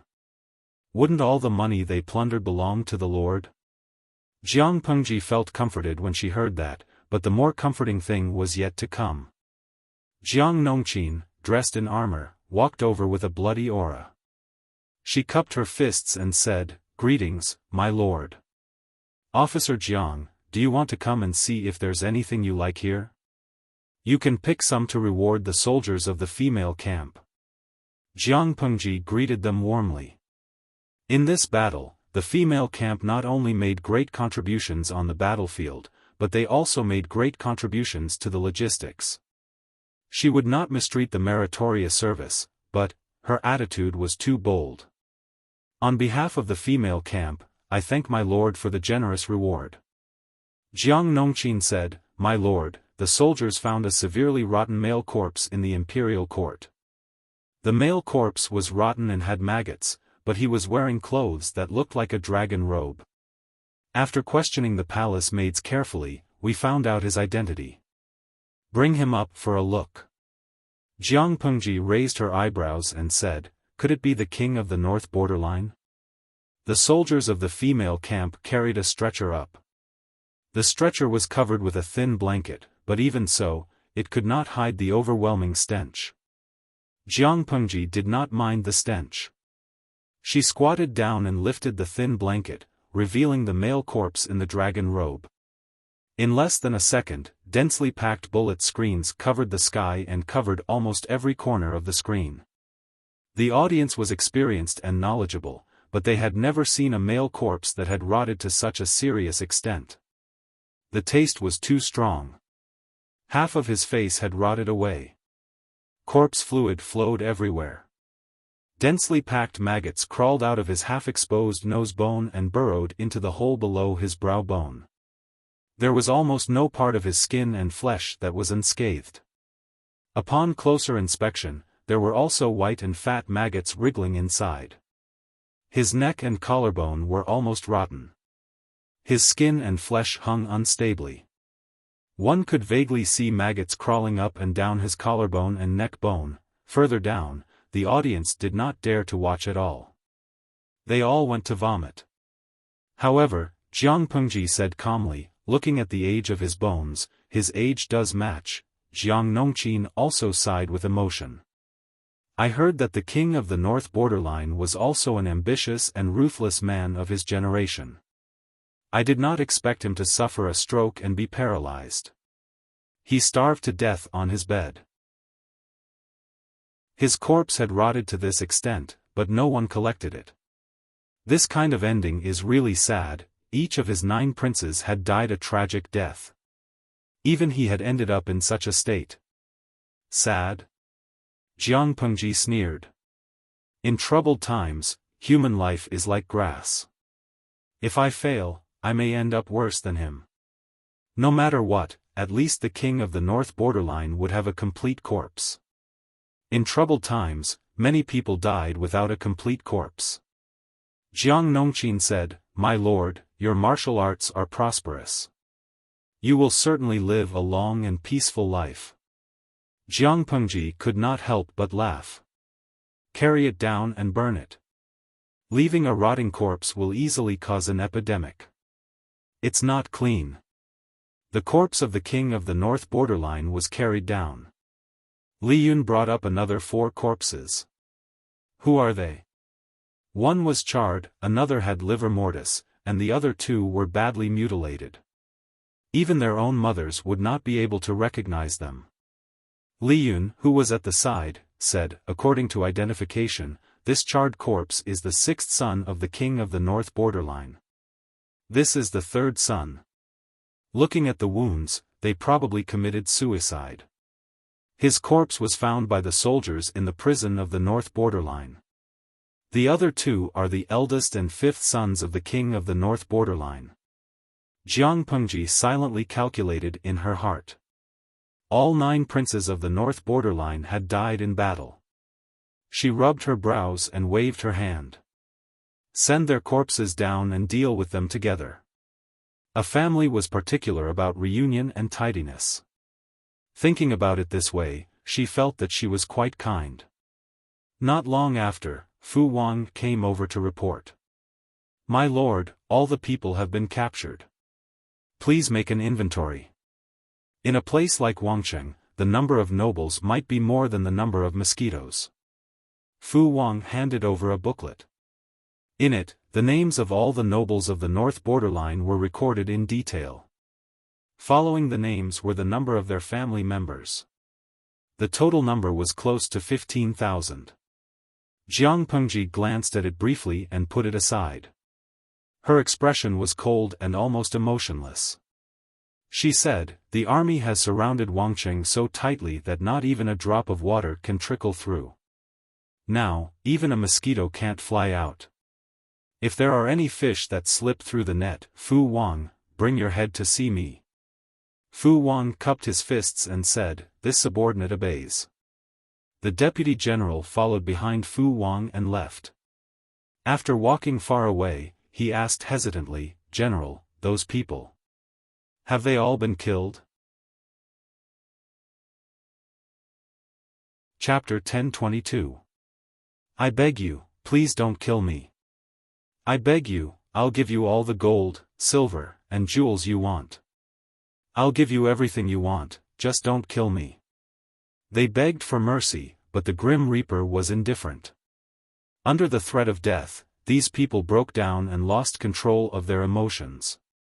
Lu Shi, you'll die a horrible death. Lu Shi. I curse you to never have a good death. Your daughter will be a prostitute and your son will be a thief. We'll be watching from hell. Mother, I'm so scared. I don't want to die. Mother. Father, where are you? I'm so scared. Fu Wang heard the shrill curse. He was already far away, but he still felt that someone was sobbing in his ear. If it was an ordinary person, he would feel terrible. But Fu Wang looked normal. Sigh.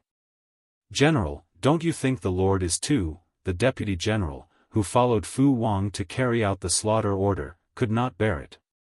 His state of mind was not as strong and cold as Fu Wang's. He could not be blamed for being soft-hearted.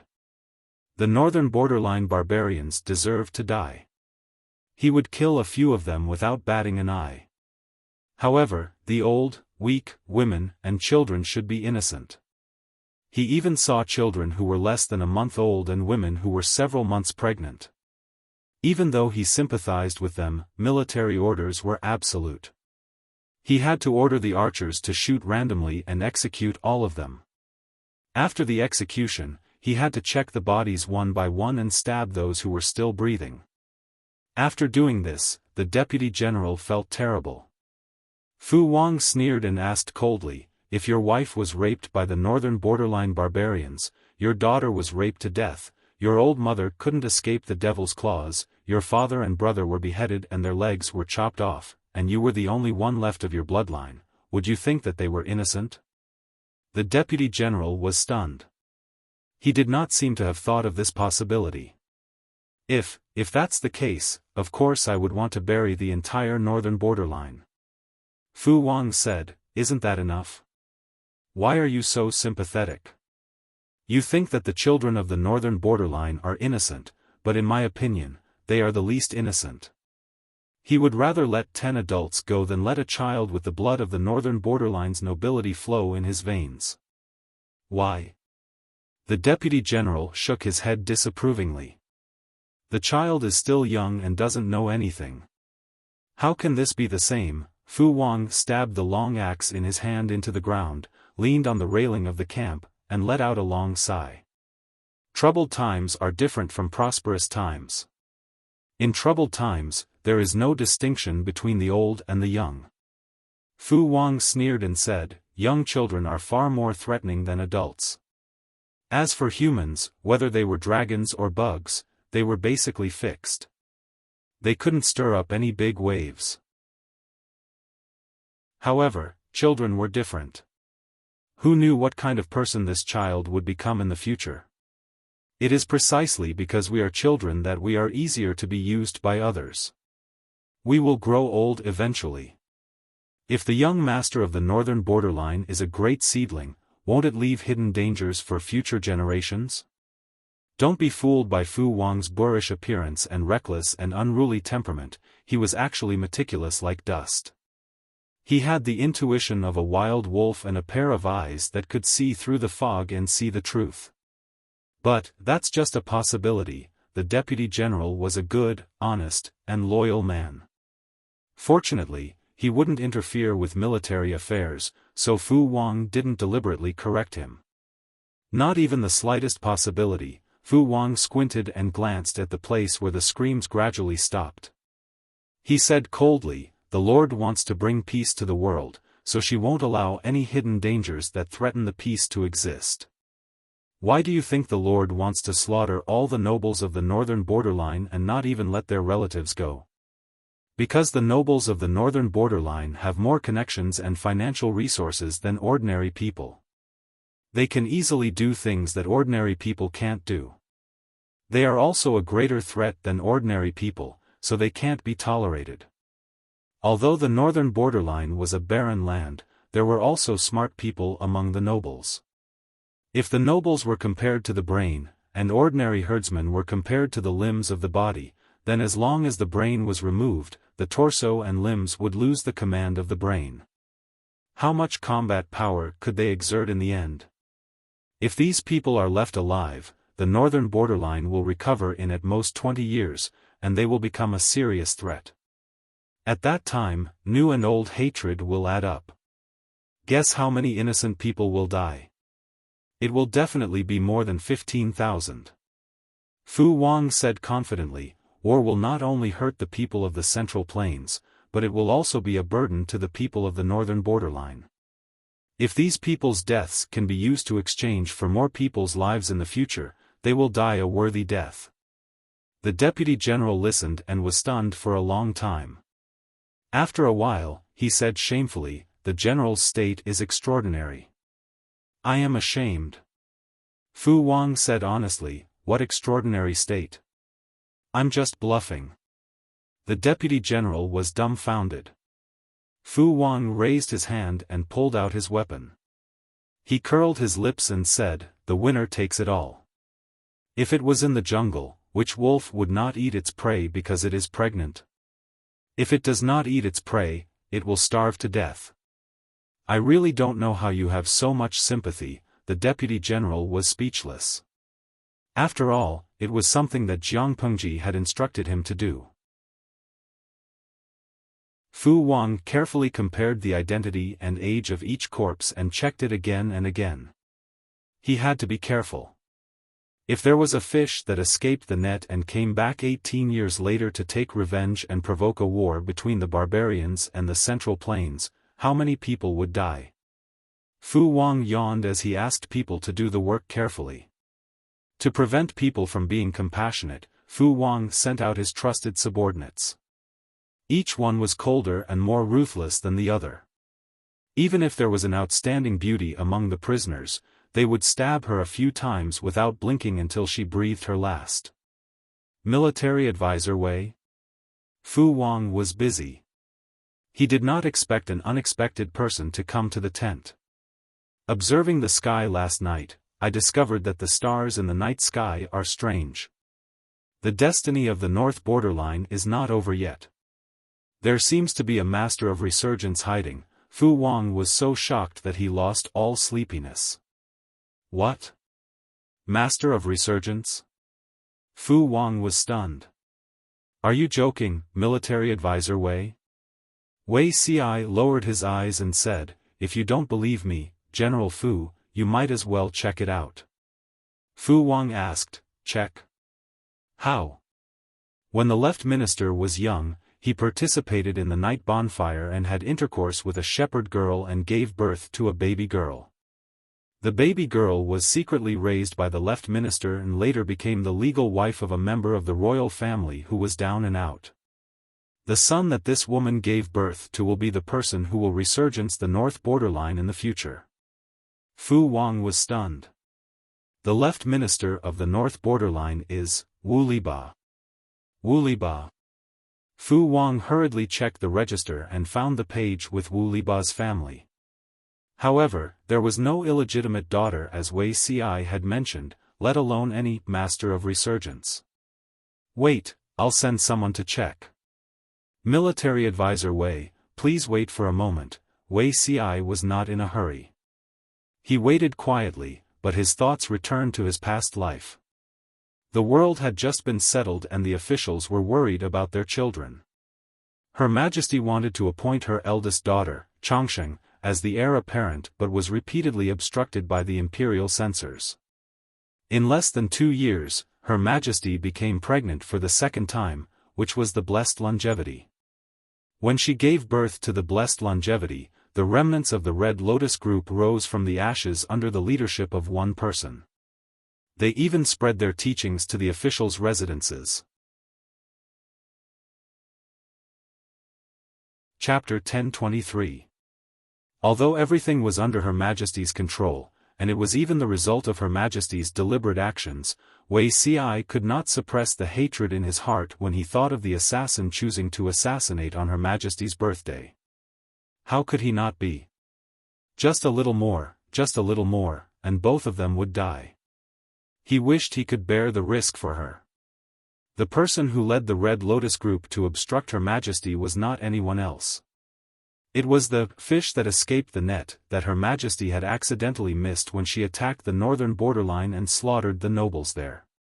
Wei Ci was personally in charge of the interrogation, so he was very clear about the person's background. He was the grandson of the wise Wu Liba. Calculating the time, this person was only 9 or 10 years old. As he was thinking, the tent was forcefully opened by Fu Wang. Military Counselor Wei is really amazing. The old man who served Wu Liba confessed. When Wu Liba was 16, he really got a shepherd girl pregnant and gave birth to an illegitimate daughter to be raised by an old minister of the family. Later, Wu Liba secretly married her to a branch of the royal family. Fu Wang walked too hastily, his breathing was slightly hurried, and his forehead was covered in sweat. Although it was a branch of the royal family, it was just an illegitimate child of the king of the northern borderline. So there was no record of this person in the royal family. I almost missed this family. Wei Ci asked coldly, have you caught the person? Fu Wang grinned. He said, when we sent people over, their family was about to escape. The few adults in the family saw that they could not escape and committed suicide. But didn't the military counselor say that they had a boy in their family? So we searched carefully. He looked like he was only 10 years old, but he was silly and did not have the aura of a master of resurgence. What about the child? Wei Ci asked. If this child was not killed, he would become a big problem in the future. Bring him here. Fu Wang shouted towards the outside, and a soldier brought in a little fatty who was tied up tightly. Wei Ci narrowed his eyes slightly, got up and walked to the little fat boy. He raised his hand and pinched his chin, carefully examining him. It's not this child. This child is fake. Wei Ci said with certainty, he was really replaced. Fu Wang was shocked. This is not true. The son of a servant. He doesn't look noble at all. His parents are slaves. How could he be the person CI is looking for? Wei CI had seen that fish that slipped through the net in his previous life. Even though the face of a 20-year-old youth and a 10-year-old child was different, it was impossible for there to be no similarities.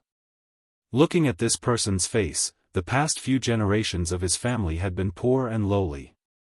It was impossible for him to be Wu Liba's grandson.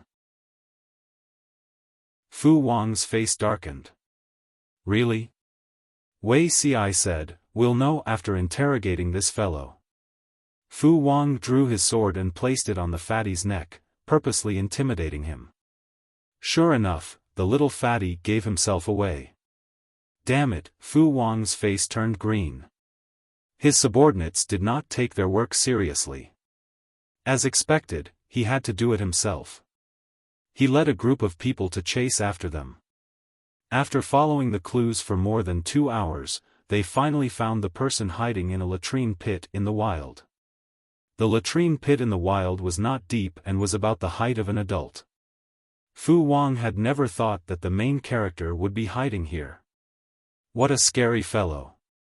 No wonder he's that old bastard Wu Liba's grandson. That latrine pit was full of maggots and flies.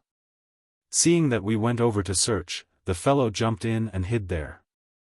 He's not afraid of drowning in the feces. He's so calm at such a young age. It's really scary. Fu Wang returned close to dusk. He said to Wei CI, "That fellow is too smelly. Let the military advisor take a look at him after washing him." Wei CI said coldly, "He's someone who's about to die anyway. His corpse will rot eventually. There's no need to wash him." Fu Wang said, "Even so, we can't let him stink the military advisor." The ancients were still very afraid of ghosts and gods. Although Fu Wang did not believe in this, he would not make presumptuous judgments about things he did not know. No matter what, Wei Ci's little demonstration of his skills made Fu Wang feel a little more respect for him.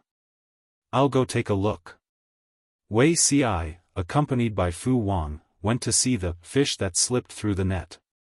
Although the fish that slipped through the net was only 10 years old, his appearance was already beginning to show. He had a handsome face and deep eyes. Wei Ci looked at him as if he could see through time and see the young man who was tied up in the dungeon. To be honest, if not for their different standpoints, Wei Ci would have quite admired him. To this day, Wei Ci still remembered what the young man said before he committed suicide. The traitor Lu massacred the people of the northern borderline. How many children who were crying piteously for food lost their birth parents? How many lonely old people lost their blood relatives? Millions of people, all died under her butcher knife. I just wanted to let her die with 2 lives, whether it was in the previous life or this life. Her Majesty was the enemy of the northern borderline. But, how could Her Majesty be the one who caused the situation in the northern borderline? Wei Ci looked at the young man's corpse that fell to the ground and muttered to himself, "It's clearly chaotic times. Her Majesty just used her own method to end the chaotic times. She used the sacrifice of a few people in exchange for the peace of the world." If the young man really succeeded, the newly established Jiang dynasty would collapse, and chaos might even reappear. At that time, Chongsheng was only 5 or 6 years old. Once Her Majesty died, how could Chongsheng carry the country? What would become of the originally balanced court? However, Wei Ci would not let the regrets of the previous life reappear. The child in front of him had to die. Perhaps sensing Wei Ci's murderous intent, the child's brown eyes emitted intense hatred and murderous intent, like a young lone wolf. The child's breathing was slightly stagnant. He asked Wei Ci in not very fluent Chinese. "You want to kill me?" Wei Ci nodded. He raised his right hand, and the soldier beside him handed him his sword. "Why?" The child asked again. To cut the weeds and eliminate the roots, Wei Si said softly. Do I need any other reason? To the child, Jiang Pengji had killed almost all of his relatives. He could already remember, and it was impossible for him to forget. This blood feud would not end until one of them died. The child's face was deathly pale. After a while, he felt the blood in his entire body turn cold. His body collapsed with a crash, and his blood dyed the soil beneath him. Wei Si felt unprecedentedly relaxed as he sheathed his sword. Because of the previous example, Fu Wang was even more cautious in his work, and he completed the task Jiang Pengji gave him perfectly. You killed someone with your own hands? When Jiang Pengji learned of this, she did not care about the child's identity. Instead, she was concerned about the hidden reasons behind Wei Si's actions. That child will be a hidden danger if we keep him. It's better to get rid of him as soon as possible. Jiang Pengji frowned and said, just kill him. Why do you have to do it yourself? Wei Si said, mercy doesn't kill people. Jiang Pengji said, could it be that the child is a demon? Wei Si said, what I kill is the demon in my heart. After killing the child with his own hands, Wei Si truly felt that he could change the established future. Jiang Pengji was speechless. It was not until late autumn that Jiang Pengji completely conquered the entire northern borderline and annihilated all the nobles there. Just as she was about to heave a sigh of relief and enjoy the new year, she received a letter from Huang Song. Chapter 1024. A letter from Governor Huang? Could it be from the Mengs? Li Yun recalled the contents of the alliance between Huang Song and them. His heart tightened. Although the Mengs of Zhangzhou are strong, it won't be easy for them to take advantage of Huang Song. Qiguan Rang fanned the feather fan in his hand, a cold smile on his lips. The light in his eyes seemed to be able to see through souls. Huang Song's letter has a deep meaning. Sun Wen, who was sitting beside him, felt the warmth being blown away by the cold wind. The old man furrowed his brows and secretly moved his mat to the side. He finally understood why Fengzhen and Wei Si were unwilling to sit beside Qiguan Rang.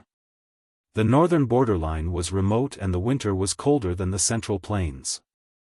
It was late autumn, and everyone wished they could carry a hot water pot in their hands, a charcoal basin in their arms, and wrap themselves in warm clothes. Who would use a feather fan to fan themselves in this season?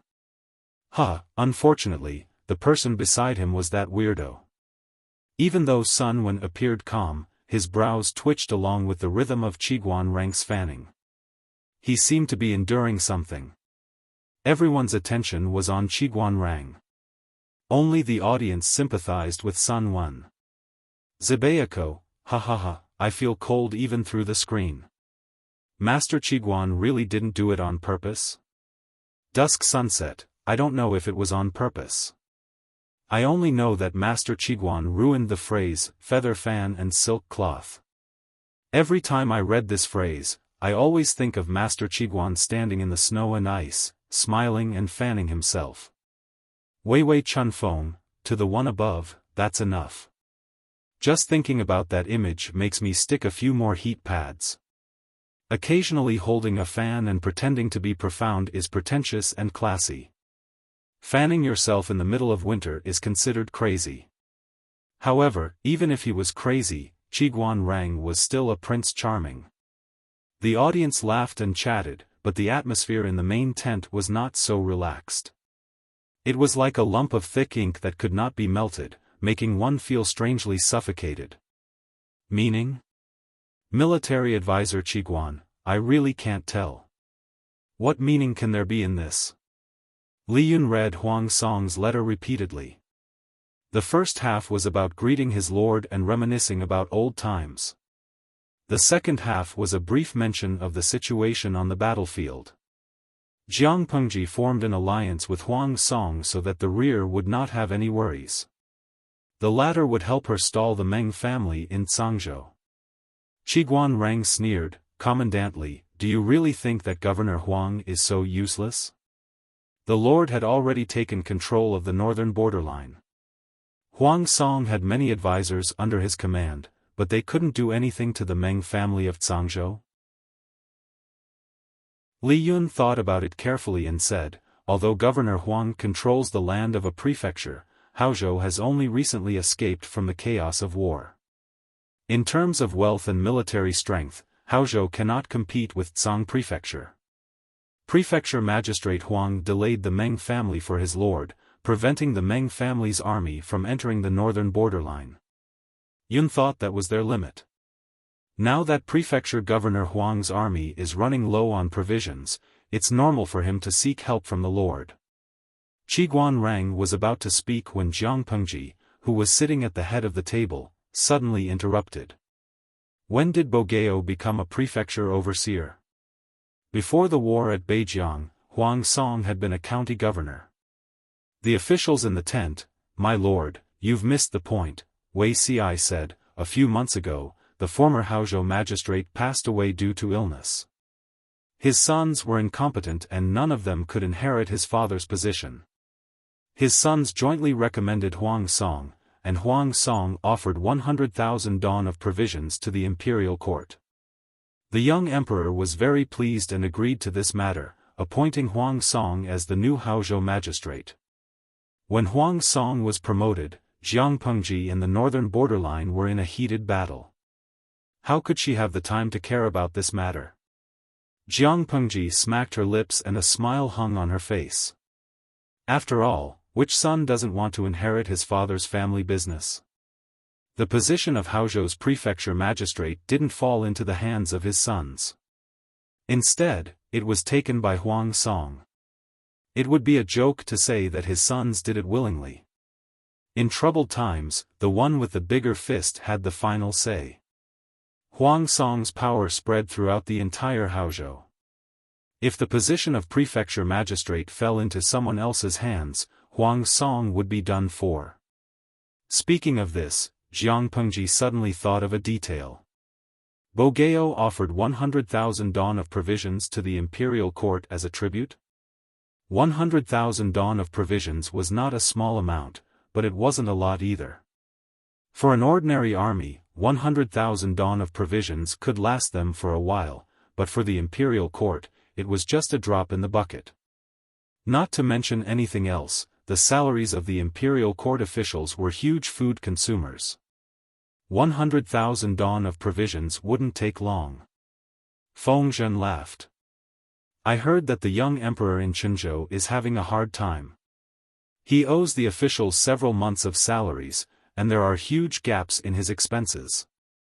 Without the 100,000 dawn of provisions that Magistrate Huang offered as a tribute, I'm afraid the young emperor wouldn't even be able to afford his morning porridge. The royal family of Dongqing was now only an empty shell. Chenzhou is rich in resources and the people are rich. How can it not even provide for the daily expenses of the imperial court? Jiang Pengji hadn't paid attention to the news of the royal family for a long time. After the Huangshui meeting, the royal family was afraid that the feudal lords would seize their power, so they schemed against each other. Jiang Pengji left early with her people and focused on developing her own territory. After so many years, Jiang Pengji couldn't help but sigh when she heard that the royal family was in such a miserable state. The young emperor is young and ignorant. He doesn't know the hardships of the people. The Empress Dowager is the regent, she has illicit relationships with many ministers in private. She only thinks about enjoying herself all day long. How could she have the time to rectify the affairs of the imperial court? In the long run, even 10 Chenzhou wouldn't be able to withstand such extravagance, let alone 1 Chenzhou.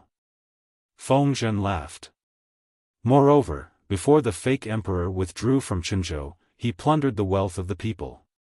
Chenzhou is no longer as prosperous as it once was. The fake emperor retreated after plundering, leaving only a dilapidated Chenzhou for the royal family. The young emperor was young and ignorant. The Empress Dowager was in the prime of her life. The mother was strong and the son was weak. The Empress Dowager was in charge of state affairs, but she didn't have any talent. She only knew how to enjoy herself and spend without restraint. It was expected that Qinzhou, which had already suffered a great loss of vitality, would end up in such a poor and weak state. Jiang Pengji tapped her fingers on the table and narrowed her eyes. Qinzhou, it's a waste of resources in the hands of the royal family. It was good enough that the royal family could gather 20,000 to 30,000 troops. Most of them were old, weak, sick, or disabled. How could they guard the huge Qinzhou? Fengzhen said, "You're not the only one who thinks like you, my lord. It's just that no one dares to stand out." The royal family was dilapidated, but it was still the royal family. If they wanted to take Qinzhou, they would have to destroy the royal family. That meant tearing apart the last layer of Dongqing's fig leaf. The feudal lords were afraid that they would become the target of public criticism. Therefore, during the Huangshui meeting, none of the feudal lords dared to covet Qinzhou. But now, the situation was different. Jiang Pengji put the matter of Qinzhou aside and changed the topic to the core of the meeting. Just now, Han Mei asked. Wenzheng hasn't given an answer. The corner of Qiguan Rang's mouth twitched. If his lord hadn't interjected and changed the topic to such a remote place, would Qiguan Rang have dragged it out and not answered? Qiguan Rang said, "Commander Li has underestimated Magistrate Huang's ability." Chapter 1025. Jiang Pengji smiled and agreed. That's true. Bogeo's power isn't as great as the Mengs of Cangzhou, but it's not to the extent that he can't handle it. She had fought the northern borderline for 11 months, and Huang Song and the Mengs of Cangzhou had also been in a stalemate for 11 months. Although she didn't understand the situation on the battlefield, Jiang Pengji believed that Huang Song wouldn't lose to the Mengs. Although the Mengs of Cangzhou are strong, they can't withstand a prolonged battle. Moreover, the Mengs controlled Cangzhou by force and are militaristic. They are already a spent force. Bogeo is a smart man. His strategists are difficult to deal with. It's impossible for him not to see the weakness of the Mengs of Cangzhou. In other words, Bogeo only needs to defend the city walls, block the checkpoints, and not attack.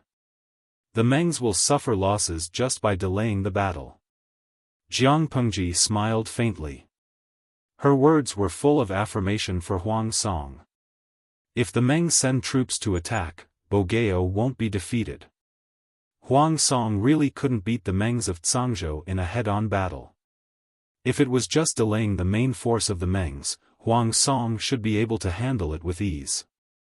However, Huang Song sent an urgent letter when Jiang Pengji had just taken care of the northern borderline. Thinking of this, Jiang Pengji's eyes flashed with coldness, and the corners of her lips curled up.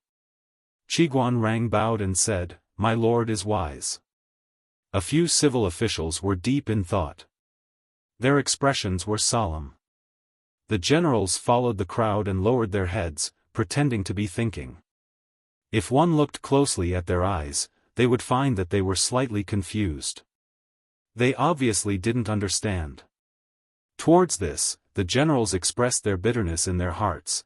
There was a group of highly intelligent people in the tent. As ordinary people, they were very stressed. Not only did the generals express that they didn't understand, but the audience in the streaming room also urgently called for the big shots. They urgently needed a big shot who was the representative of the language class for this segment that required brains. Otherwise, it would be like listening to a book from heaven. After many calls, a big shot finally appeared. Their bullet screens were also manually blocked by the idle people. Lo Ciji Lianmeng, I'm glad I didn't miss today's streaming.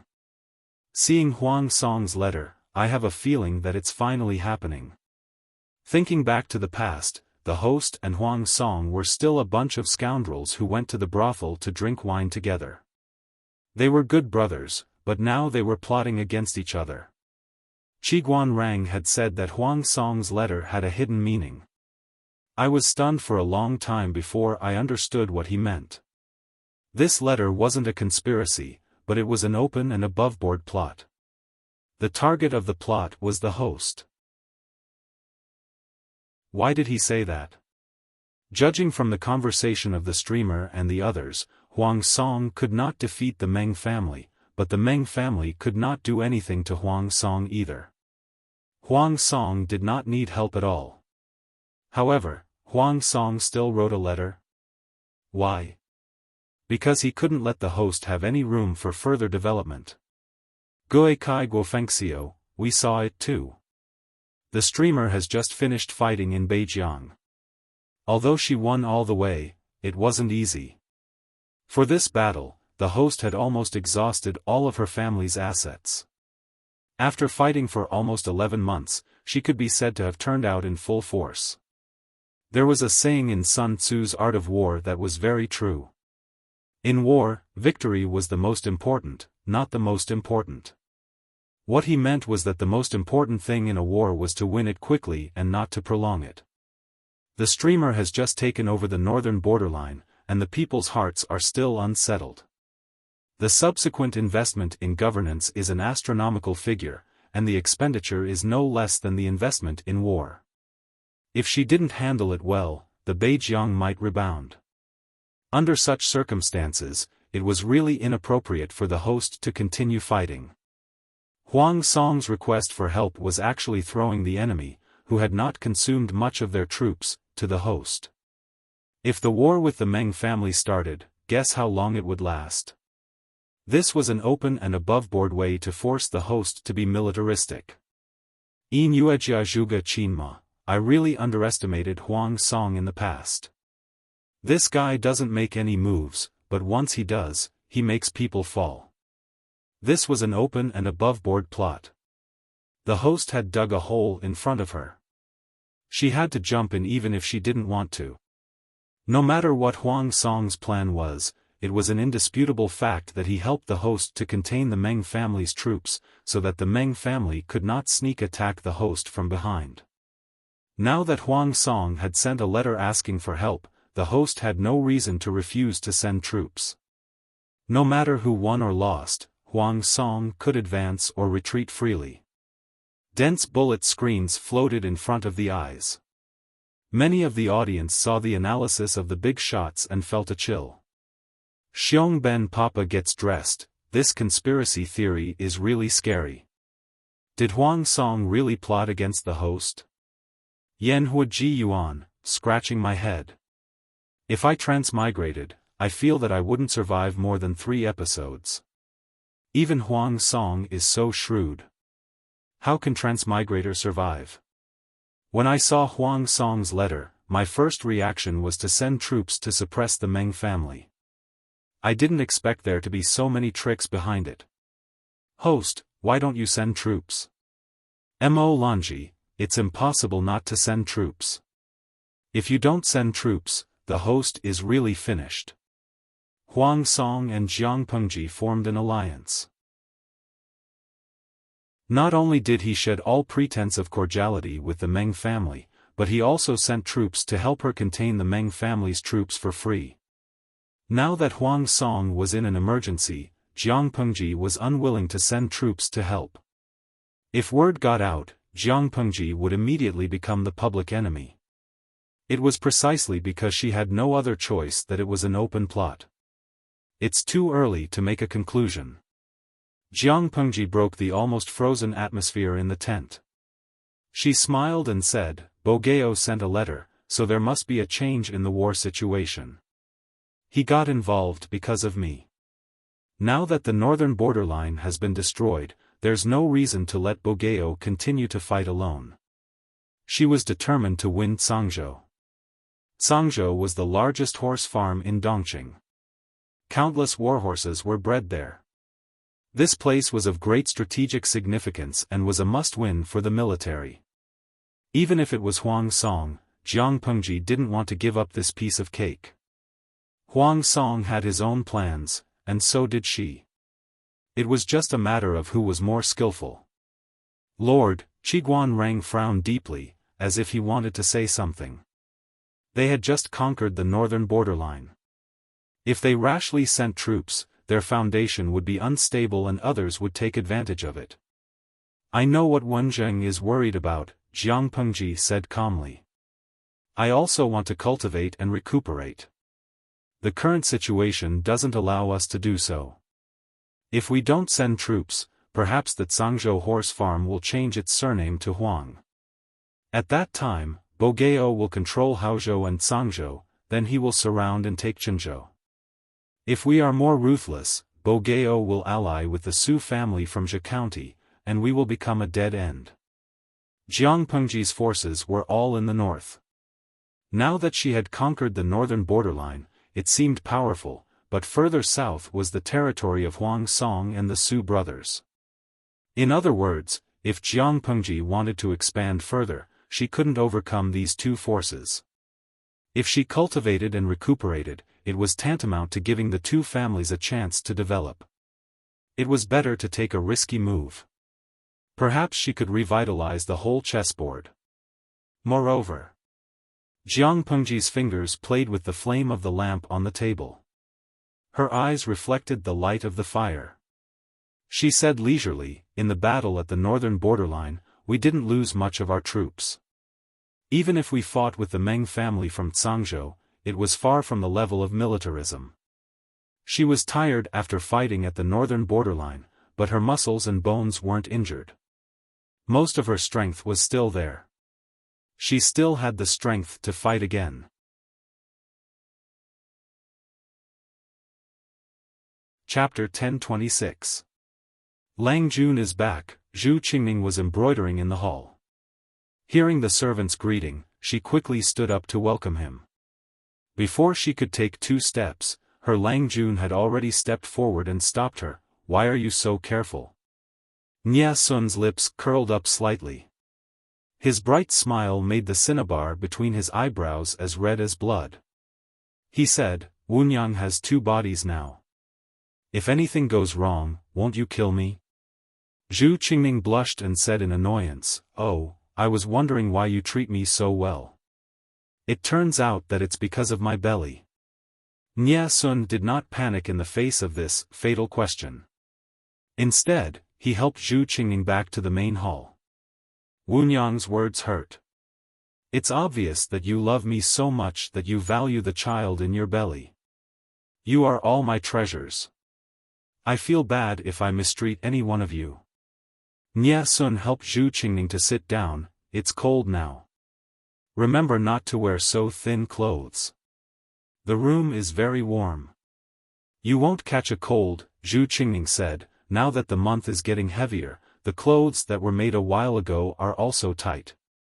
Zhu Qingning used her right hand to touch her slightly protruding belly. Her originally slim waist was slightly plump because of pregnancy. Although she lost her graceful figure, it added a bit of the unique charm of a mature woman. Ask someone to make a few more clothes. Not to mention 1 round, I can even put on 30 or 50 rounds. Before Nia Sun could finish his words, his ear was already pinched by a slim and soft hand. Zhu Qingning gritted her teeth beside his ear. 30 or 50 rounds? Not to mention 30 or 50 rounds, even if it's only 3 or 5 rounds, I'm afraid that you'll already have other beauties by your side. Nia Sun did not dare to struggle. He could only lean toward her according to her strength. His other hand held the mat to avoid really crushing her.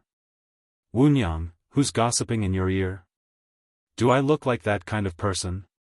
Nia Sun tried his best to save his ear. Zhu Qingning pursed her lips and said with different intentions, I don't even have a place to walk. Who can gossip in my ear? But my body is getting heavier and sometimes it's inconvenient. I really need to arrange someone to serve you early. Nia Sun's parents were not around. Zhu Qingning did not have a mother-in-law to pressure her. Logically speaking, their married life should be very happy. As a matter of fact, they were indeed happy at the beginning, and their love for each other was joyous. As she got pregnant, her body became heavier and heavier, and she liked to overthink. Nia Sun frowned and joked, Madam is not such a virtuous person. Your husband still remembers what you said before we got married. If other women took a fancy to your clothes, jewelry, and rouge, you would give them to them generously as long as you had a good relationship with them. But if someone takes a liking to your husband, don't even talk about moving. Even if you think about it for a moment, you have to teach that woman a lesson. Zhu Qingning's pretty face turned cold, and she snorted unhappily.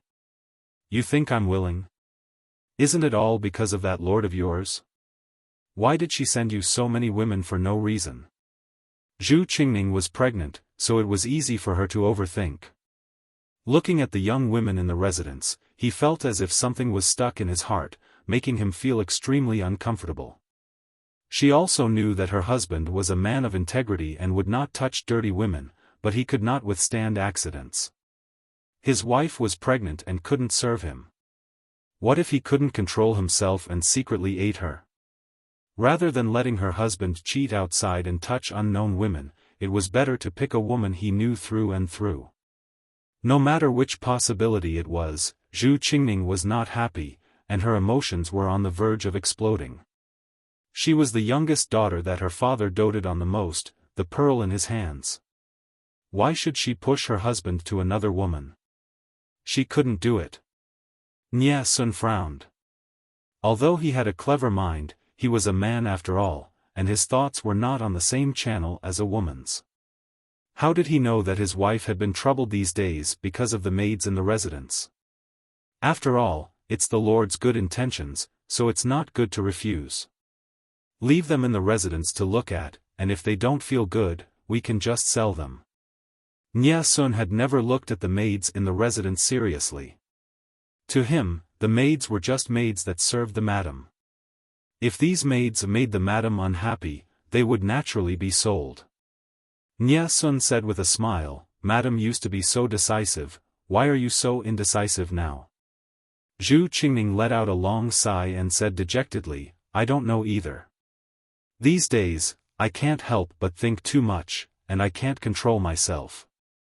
Nie Sun suggested, why don't you write a letter for me and ask my mother-in-law to come over and accompany you for a while?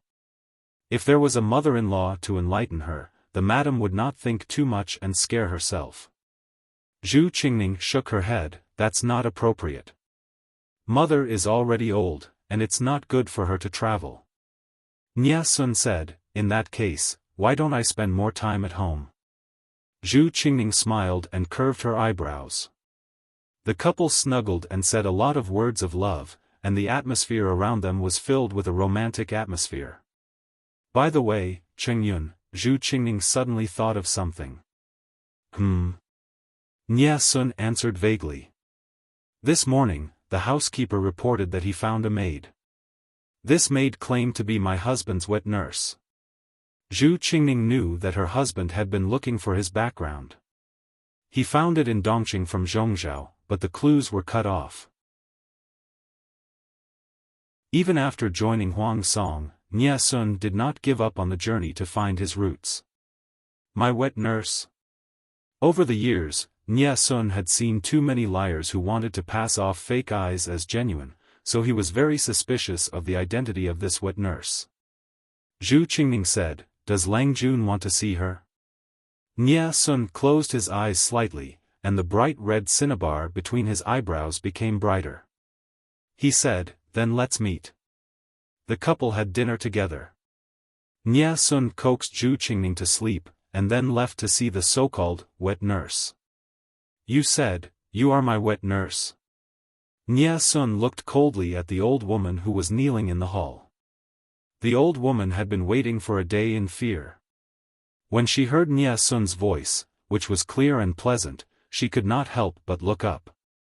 When she saw it, she suddenly froze on the spot, and her lips moved. Really like, the old woman murmured, as if she was recalling something. Seeing her performance, Nie Sun suddenly became a little interested, and asked with a smile, like what? The old woman said with tears in her eyes, Second Lang Jun and Madame Jeanne are too similar. Madame Jeanne? Nie Sun frowned, feeling that there might be a different harvest this time. Who is the Madame Jeanne you are talking about? The old woman said, Madame Jeanne is second Lang Juan's biological mother. Nia Sun did not believe her. There were many people who looked alike in the world.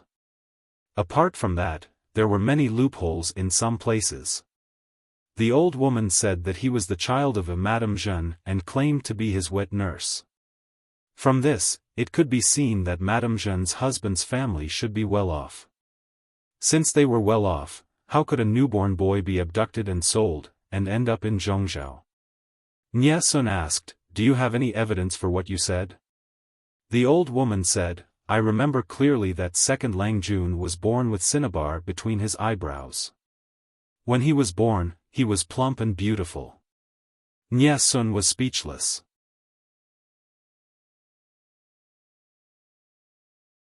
Chapter 10:27. The old woman saw Nia Sun's unhappy expression and knew that she had said something wrong, so she quickly tried to remedy it. "I still remember one thing," she said hurriedly, "there was a red mole on the inside of your right thigh." After the old woman said this, Nia Sun's expression changed slightly. Other than his servants and his wife, no one else knew about his unique features, not to mention his inner thighs. Nia Sun had a feeling that maybe he could find the answer to the mystery that had puzzled him for many years from the old woman. The old woman cried, "Second Lang Jun, I really didn't lie to you. Every word is true." Nia Sun suppressed his emotions. "Other than that?" The old woman choked. She thought she had said something wrong, so she said in a trembling voice, "Other than that, you look like Madame Jeanne. When I saw you just now, I thought I saw the newly married Madame Jeanne. What a beautiful person. Unfortunately, a beautiful woman has a short life." Nia Sun didn't know what expression to show. He knew that he was very beautiful, and he could outshine all the other beauties with just a little makeup, but he didn't like people talking about his appearance. His appearance was not as pure and unparalleled as Wei Xi's. Instead, he had an oppressive beauty. Because of his outstanding appearance, Nia Sun was often bullied as a girl by the Nia family when he was a child. Nia Sun still remembered the embarrassment and humiliation of being surrounded by people against the wall and being forced to take off his pants to prove that he was a man. "Are you serious?" The old woman said, "Of course. Madame Jeanne was very beautiful. It's hard to forget her. You said that a beautiful woman has a short life. Did she die early?" Nia Sun didn't dare to ask for specific information. He always felt flustered, so he only dared to ask for some trivial information. The old woman shook her head like a rattle drum. She said, "Madame Jeanne is alive and well now." Nia Sun heard this and felt a little bad. His parents' family was not bad. Why did they abandon him? Nia Sun took a deep breath. "Tell me everything you know." The old woman nodded, but hesitated before she spoke. "Second Lang Jun, if I tell you, can you give me some money and food? My family's life is difficult." If it weren't for the fact that they were too poor, the old woman wouldn't have come to Nia Sun to try her luck. She wasn't sure if Nia Sun was the baby boy from back then. After all, she was the one who had buried the baby boy into the ground. Who knew that he was still alive? When she mentioned the red mole on her thigh, the man's expression changed drastically. It seemed like they were the same person. Nia Sun frowned deeply and waved his hand to signal his servant to bring a plate of silver to the old woman.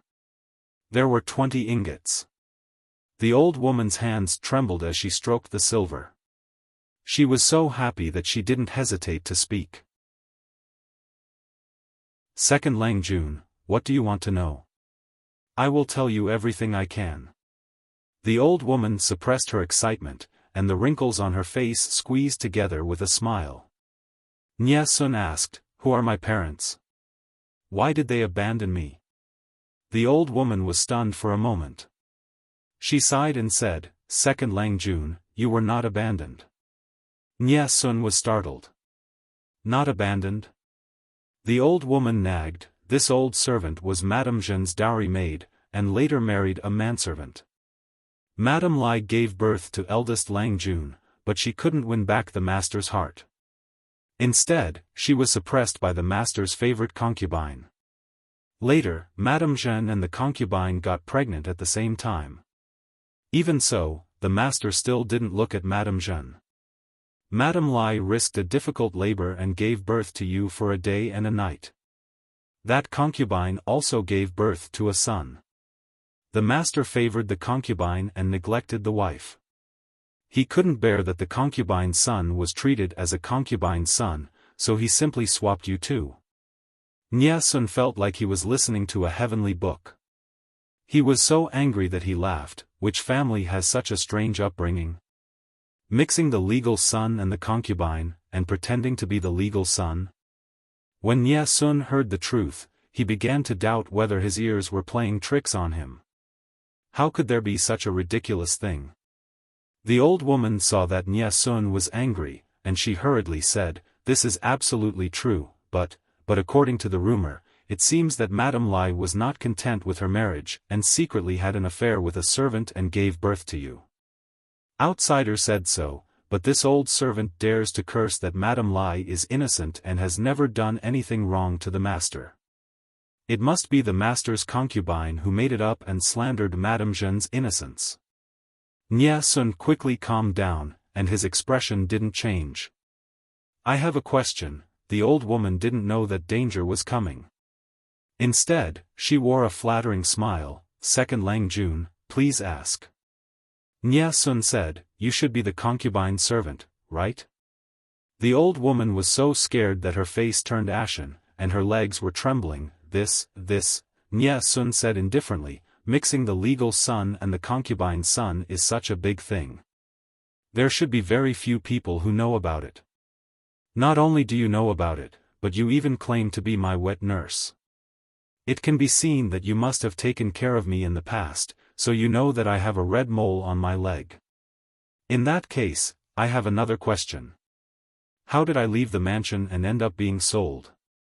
The old woman opened her eyes wide in astonishment. She was so scared that she retreated on her knees. She didn't even dare to look at the plate of silver. I. Second Lang Jun, Xiaofan got up from the table, raised his hand, and pulled out the sword at his waist. The tip of the sword was against the old woman's throat. "Tell me the truth."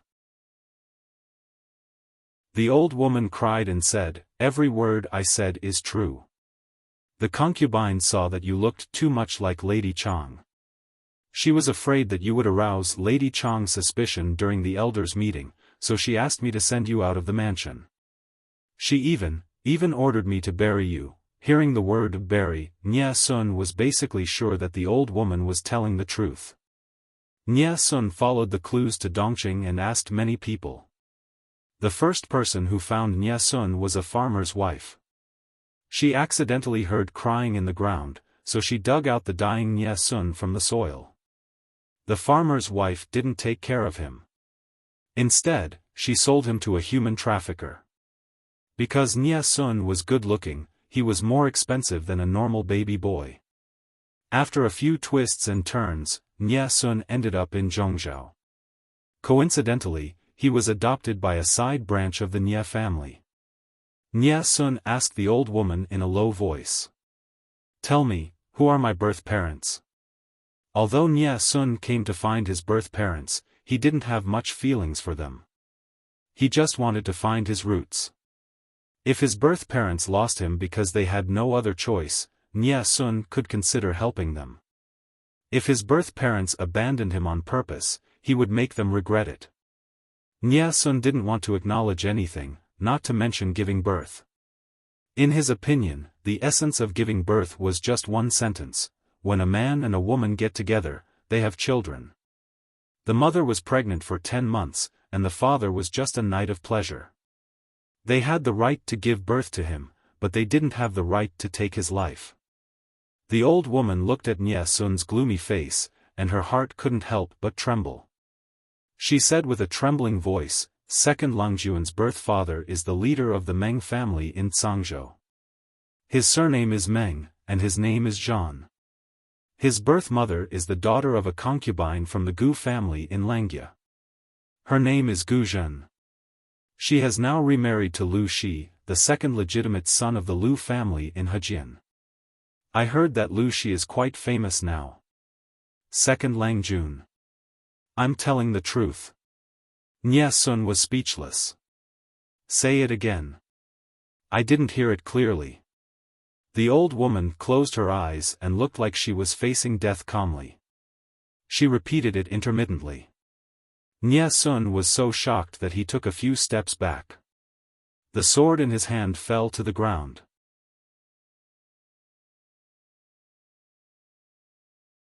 Chapter 1028. The night was dark. Raindrops the size of beans hit the window, making a pitter-patter.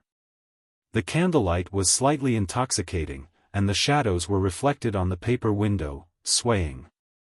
The shadows of the trees were like strange arms, shaking with the storm. The sound of thunder outside woke Zhu Qingning up from his sleep. She suddenly sat up, and the quilt covering her rolled up to her lower abdomen. The surrounding cold air rushed to Zhu Qingning. Lang Jun? She raised her hand to touch the side of her body, and found that the other side of the bed was cold. Lang Jun hasn't come back to bed yet? Zhu Qingning was a little worried. She picked up the fur coat hanging at the head of the bed and put it on. She picked up a lamp and went to find Nie Sun. Seeing that the candle in the study was still lit, Zhu Qingning walked over slowly. She opened the paper door, and a strong smell of alcohol hit her face. Lang Jun? Zhu Qingning had known Nie Sun for a long time, but she had never seen him drunk. Even if it was the Lord's banquet, he would control his alcohol tolerance. But now, looking at the scattered wine jars beside Nie Sun, Zhu Qingning's heart tightened, and she hurried forward. Wunyang? Nie Sun was a good drinker. Not to mention that he was only half drunk. Even if he was completely drunk, he wouldn't go crazy. He would just sit there obediently. Lang Jun, what happened? Zhu Qingning took out a handkerchief and wiped the wine stains on Nie Sun's mouth. She felt distressed and thought about all the things that had happened recently. It seemed that only the wet nurse could make Nie Sun lose his composure. She said, Lang Jun, if you can't find your family, then you can't find them. You still have me and the child in your belly in the future. Why do you want to ruin your health for a pair of parents you have never met? Nie Sun opened his drunken eyes, and it took him a long time to regain his senses.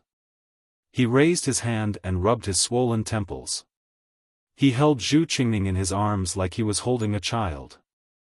His chin was on her neck, and he said vaguely, Wunyang.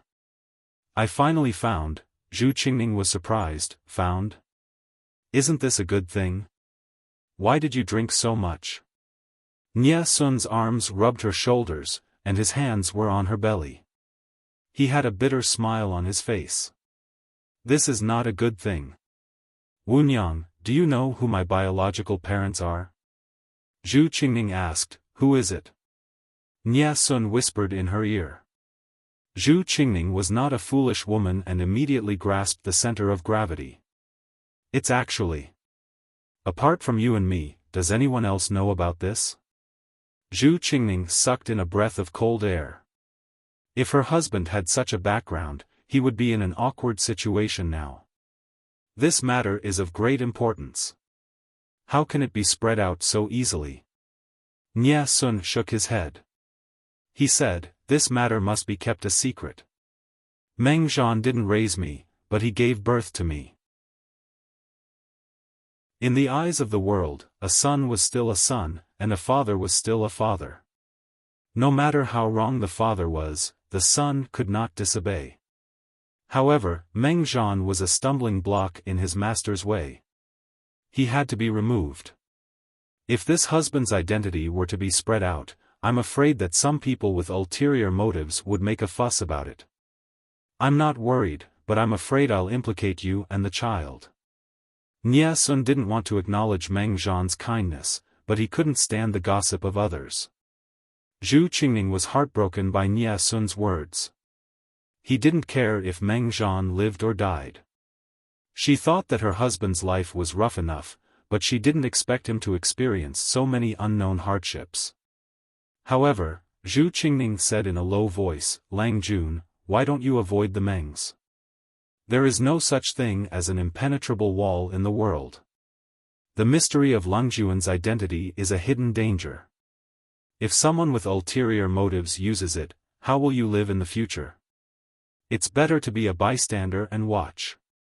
Nie Sun felt bitter in his mouth. Didn't he want that too? But the world was full of tricks. Some things couldn't be avoided even if one wanted to. Meng Zhan was my benefactor, but he mixed up the official and the concubine to harm me. This debt of gratitude is offset. Nie Sun reeked of alcohol, but his eyes were calm. In his position, he has to make his own plans. Since I'm loyal to the Lord, of course I have to make plans for him. For Nie Sun, Meng Zhan was just an enemy he was going to plot against. Zhu Qingning's throat was stuck. She wanted to persuade him, but she swallowed her words in the end. "Lang Jun, be careful." Nie Sun sighed and patted his wife's back. He said gently, "I know." The couple hugged for a long time. Zhu Qingning suddenly thought of someone. If what the wet nurse said is true, there shouldn't be many people who know about Lang Jun's background. As long as they don't say anything, how will others know? Zhu Qingning's eyes turned cold. She gripped her sleeves and said harshly, "That wet nurse. Lang Jun, have you thought about how to deal with her?" Nie Sun's lips curled into a smile. He said, "I've dealt with her thoroughly. Dead people wouldn't reveal the truth." Even without Zhu Qingning's reminder, Nie Sun wouldn't let the old woman have a chance to live. In addition, Nie Sun also sent the old woman's family away that very night. He gave them a large sum of money for settling down. Zhu Qingning's nerves relaxed. The smell of alcohol made her feel uncomfortable. "Lang Jun, you've already made up your mind. Why are you still worried?" Nie Sun sighed. He said, "Wunyang, you don't know. I'm not worried about my background. I'm worried about the Lord." "The Lord? Is the Lord making things difficult for you?" "No. Why is he making things difficult for me?" Nie Sun laughed. "The Lord is good in every aspect, but he's a little suspicious. If my background is exposed, it's not a big deal. I'm just afraid that the Lord will be suspicious. After all, Meng Zhan's first wife is now Lu Shi's second wife, Lu Shi's stepmother and aunt. With this relationship, even if I tell others that I don't recognize it, they might not think so. People always thought that blood ties could not be broken. Even if the bones were broken, the tendons were still connected. From this, it could be concluded that Nie Sun was Gu Zhen's son. He would definitely side with the Lu family. It was obviously a robber's theory, but countless stupid people regarded it as a standard. Zhu Qingning exclaimed softly. After a while, she said, "Lang Jun is loyal to the Lord. He's not the kind of person who changes his mind. I can't stop the Lord from thinking too much." Zhu Qingning was unconvinced. How can it be like this? Isn't Feng Bijie's second brother also working under Lu Shi? Feng Ju was Huang Song's most trusted official in Haozhou. Nie Sun said, "Huijie and the Lord have been close friends since they were young. Their relationship is extraordinary. How can it be the same?" Zhu Qingning's face turned pale. She muttered, "Lang Jun has already dealt with the wet nurse. No one should know about this." Nie Sun smiled bitterly. "It's hard to say." Zhu Qingning looked at her husband in confusion. Nie Sun coughed softly and said in a low voice, "I'm afraid that I've offended Lu Shi badly. Outsiders say that he's open-minded and carefree. But from my point of view, no matter how petty he is, he's still vengeful." "How did you offend him?" Nie Sun said, "I came up with a plan for the Lord." Zhu Qingning blinked and asked, "And then?" Nie Sun coughed softly again.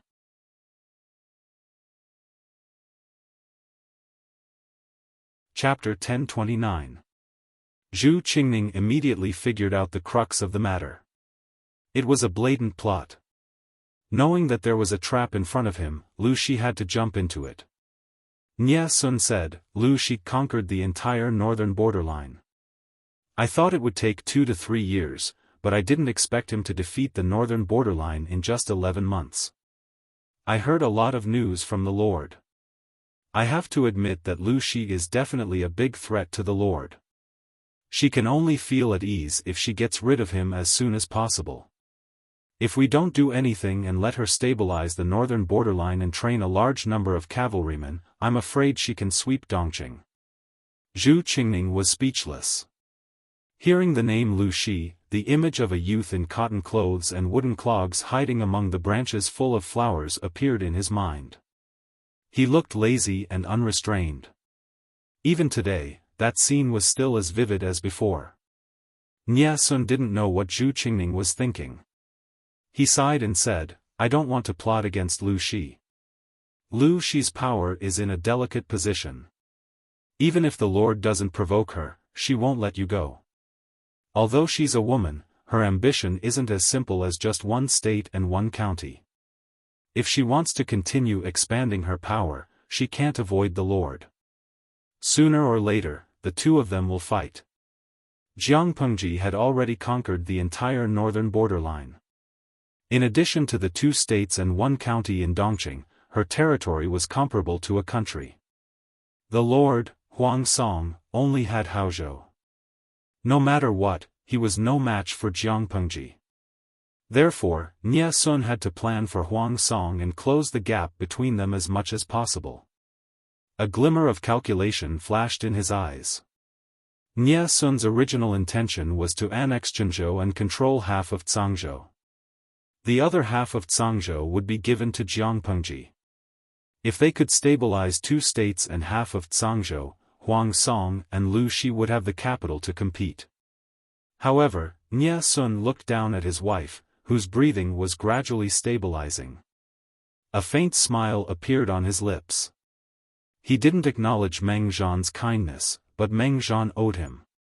He had to get it back no matter what. Why not use the whole of Cangzhou as compensation? Nie Sun carried Zhu Qingning and carried him back to the bedroom. Outside, there was a thunderstorm, lightning flashed, and thunder rumbled. Compared to Nie Sun's blissful life with his wife, his brother Meng Heng was not so lucky. Meng Heng was wearing a gray scholar's robe. His sleeves and back were mottled with whip marks. Blood was flowing from his open flesh. The thunderstorm washed the blood from his wounds to the ground. Even in such a mess, he still tried to crawl to Meng Zhan, who was standing in the corridor.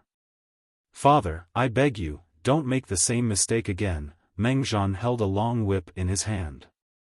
There were some barbs on the whip, and there were some blood beads on the barbs. This whip was used to punish the unfilial disciples of the Meng clan. According to the clan rules, only clansmen who had committed grave mistakes would be whipped with this whip. Get lost, since when did I have such an unfilial son? Meng Zhan responded with a cold smile. Years had passed, and he looked older. His eyes were filled with a cold light. Meng Heng knelt in the torrential rain. His jade crown was nowhere to be seen, and his long, wet hair stuck to his cheeks and back. Even if your younger brother Meng passes away, it's not your turn to inherit the Meng family. I'm not dead yet. Meng Zhan was furious.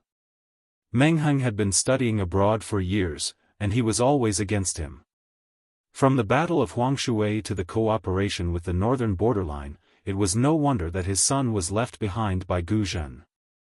Every time he saw him, Meng Zhan felt disgusted, as if there was phlegm stuck in his throat. The corner of Meng Heng's lip was broken, and the cold rainwater drenched his wound. The pain made him tremble, but he still stubbornly said, Ancestor Duke Meng slaughtered many Changwu people.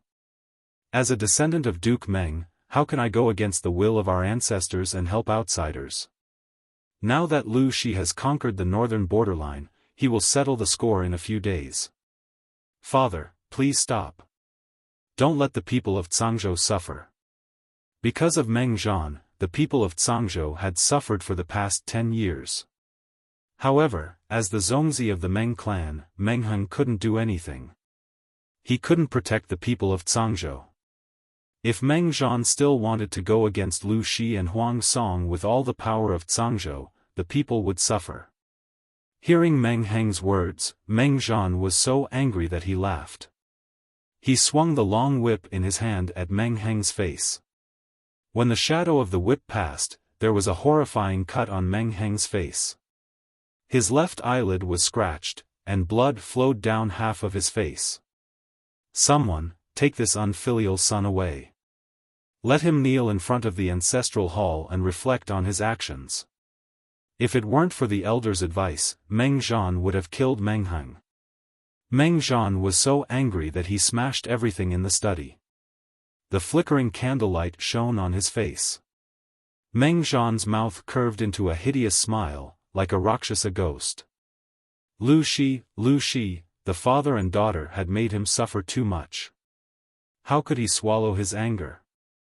He was whipped by his father, drenched in the rain, and knelt in front of the ancestral hall for a whole night in wet clothes. Even if his body was made of iron, he couldn't take it. As expected, Meng Heng had a high fever that night. His body was burning, and his consciousness was hazy. He was walking on the edge of life and death. 3 days later, he slowly woke up. When he opened his eyes, he found that his left eye was covered by something. It was so thick that it made his eyes uncomfortable. Lang Jun? Lang Jun is awake. Meng Heng's wife had been watching over him for 3 days and 3 nights. Seeing him wake up, she was so happy that she almost cried. Meng Heng's throat was dry. He only managed to say one word before he felt like a knife was cutting his throat. Water. His wife brought him water and helped him swallow. My eye?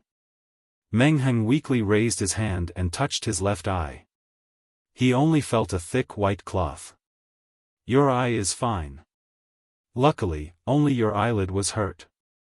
The doctor said that if the knife had cut deeper, your eyeball would have been ruined. Meng Heng's wife sighed and quickly cleaned up the dishes. Meng Heng sat on the couch, his right eye lifeless. After a while, his wife brought him a bowl of porridge. Meng Heng glanced at her wrist.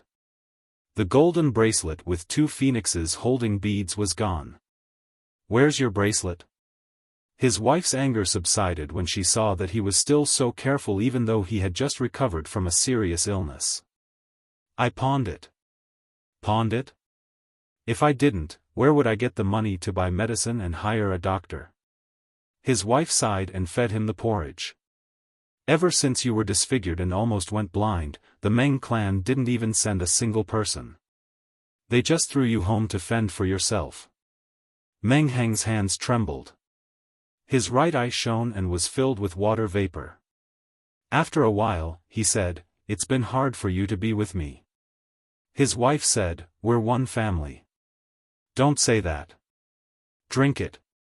Don't ask for a beating in front of your father anymore. Meng Heng lowered his head and drank the porridge. His eyes swept over his wife's bulging belly. His wife had been pregnant for 5 months. The children in her belly needed nourishment, but he was disappointing and let them suffer. His wife took a deep breath and resisted the urge to cry. She lowered her head and heard Meng Heng's calm voice. "Zhaodi. How much money do we have left?" His wife whispered, "Only 30 taels left." 30 taels? Meng Heng mumbled, "That's barely enough. What are you doing?"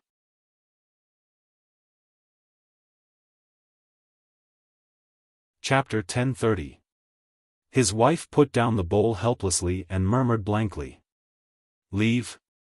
Meng Heng heaved a long sigh and wrapped his wife's hands in his big palms. His hands were warm and dry, which made his wife feel more at ease. Cangzhou is not a place to stay for long. I tried to persuade my father to admit defeat so that the people of Cangzhou would be spared from the war. But Meng Heng's mouth was slightly bitter. My father no longer cares about the people. Cangzhou will inevitably be affected by the war. Cangzhou might not be afraid of Huang Song alone. But with cousin Shi, Cangzhou has no chance of winning. His wife pressed her lips tightly, her eyes filled with a sense of loss about the future. Cousin Shi? I often hear you mention her. Since you are relatives, why can't you talk about it calmly? Meng Heng smiled bitterly. He stroked his wife's hair with one hand and sighed faintly. It's not that simple, Zhaodi. Even if we are blood related, this relationship is fragile in front of the world, let alone a cousin. Meng Heng said, my father's stubbornness will inevitably bring disaster to the people of Cangzhou. If the Meng family in Cangzhou still had the legacy of their ancestors, why would Meng Heng persuade his father to admit defeat? The Meng family had lost the people's support and would not last long. His wife turned around and took out her dowry. The bottom layer of the dowry hid the family's savings. But there are only 30 taels of silver. It's chaotic outside. Where can we go? Meng Heng looked at the silver pieces and then at his wife's careful posture. His chest could not help but twitch and ache. He suppressed his emotions and said in a low voice, I'll spend 15 taels to nourish your body and protect your pregnancy. The remaining 15 taels to buy a carriage, dry food, and a water bag. Let's go to Hanchang Pass. Out of Hanchang Pass, we'll go straight to Heda County at the border of Haozhou and Cangzhou. We'll stay there for the time being. His wife's eyes widened and her hands holding the dowry trembled. Lang Jun, isn't there a war there? It's because there is a war there that we have to go there. We don't have much savings. We won't be able to make it to Hejian County, let alone Wanzhou and Chongzhou, Meng Heng said. Huang Song and cousin Shi formed an alliance and helped her delay the Meng's troops. Now that the war in Beijiang had ended, Huang Song might not be able to sit still. He would definitely write to cousin Shi for help. We don't have to go far. We just need to wait in Heda County. His wife was at a loss, but she was used to being docile and obedient. She would do whatever Meng Heng said. Looking at his wife's slightly protruding belly, Meng Heng had a look of realization. If it wasn't for the fact that Cangzhou had no one to entrust him to, he wouldn't have brought his wife through the war zone. The risk was simply too great. Although Meng Heng was Meng Zhan's only son, his position in the Mengs was very awkward. He was even less favored than the son of a concubine. In the early years, the elders of the Meng family had taken good care of him. As time went by, Meng Zhan's pressure on him became heavier and heavier. Seeing that, the elders of the Mengs were planning to change to another branch. In theory, Meng Heng's wife should be the matriarch of the Mengs.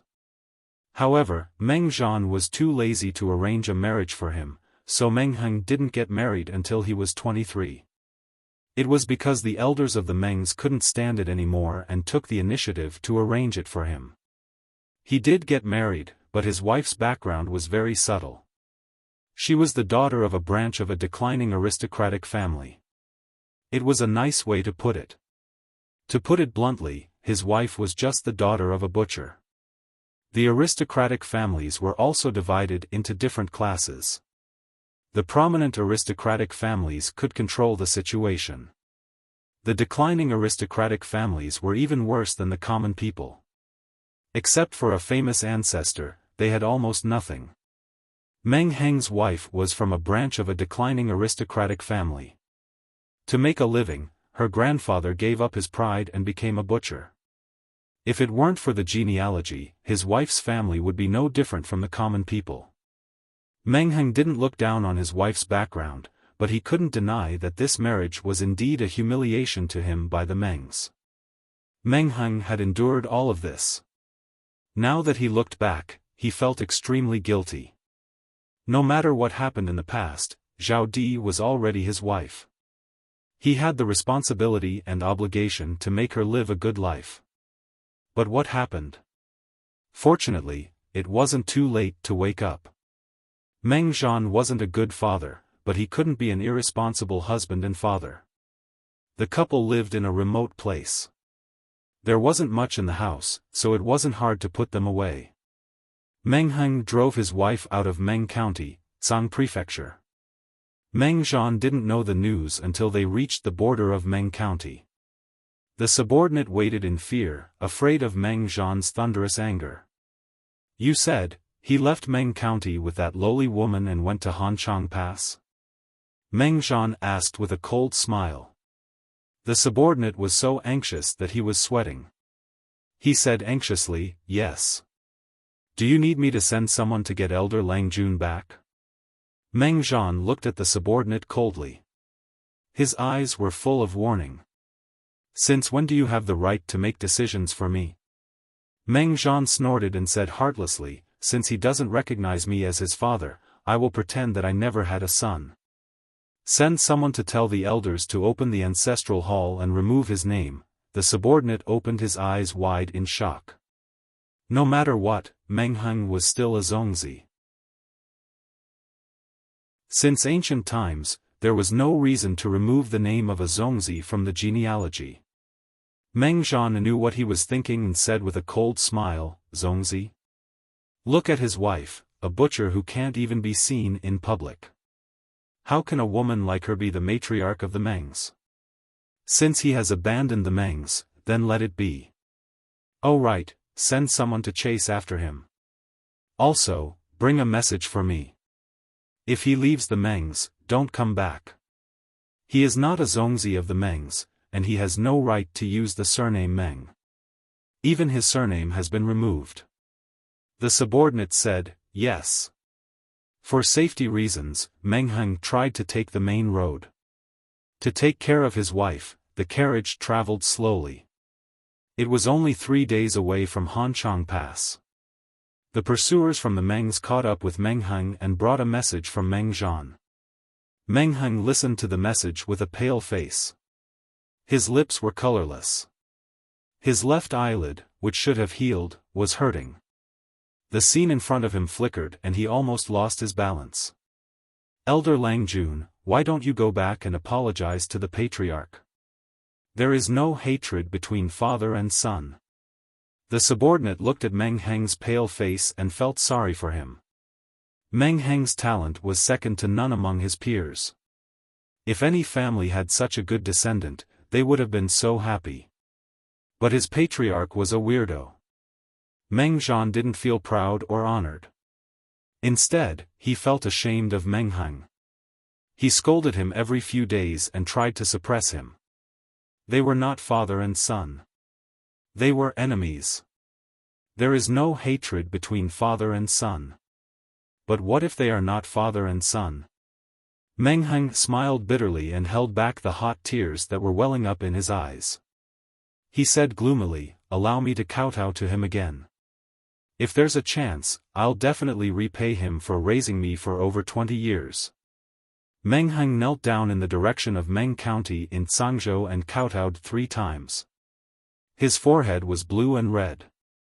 The subordinate looked at Meng Heng, who staggered to get up and sighed. Elder Lang Jun, the war is still going on. For safety's sake, you should change your route.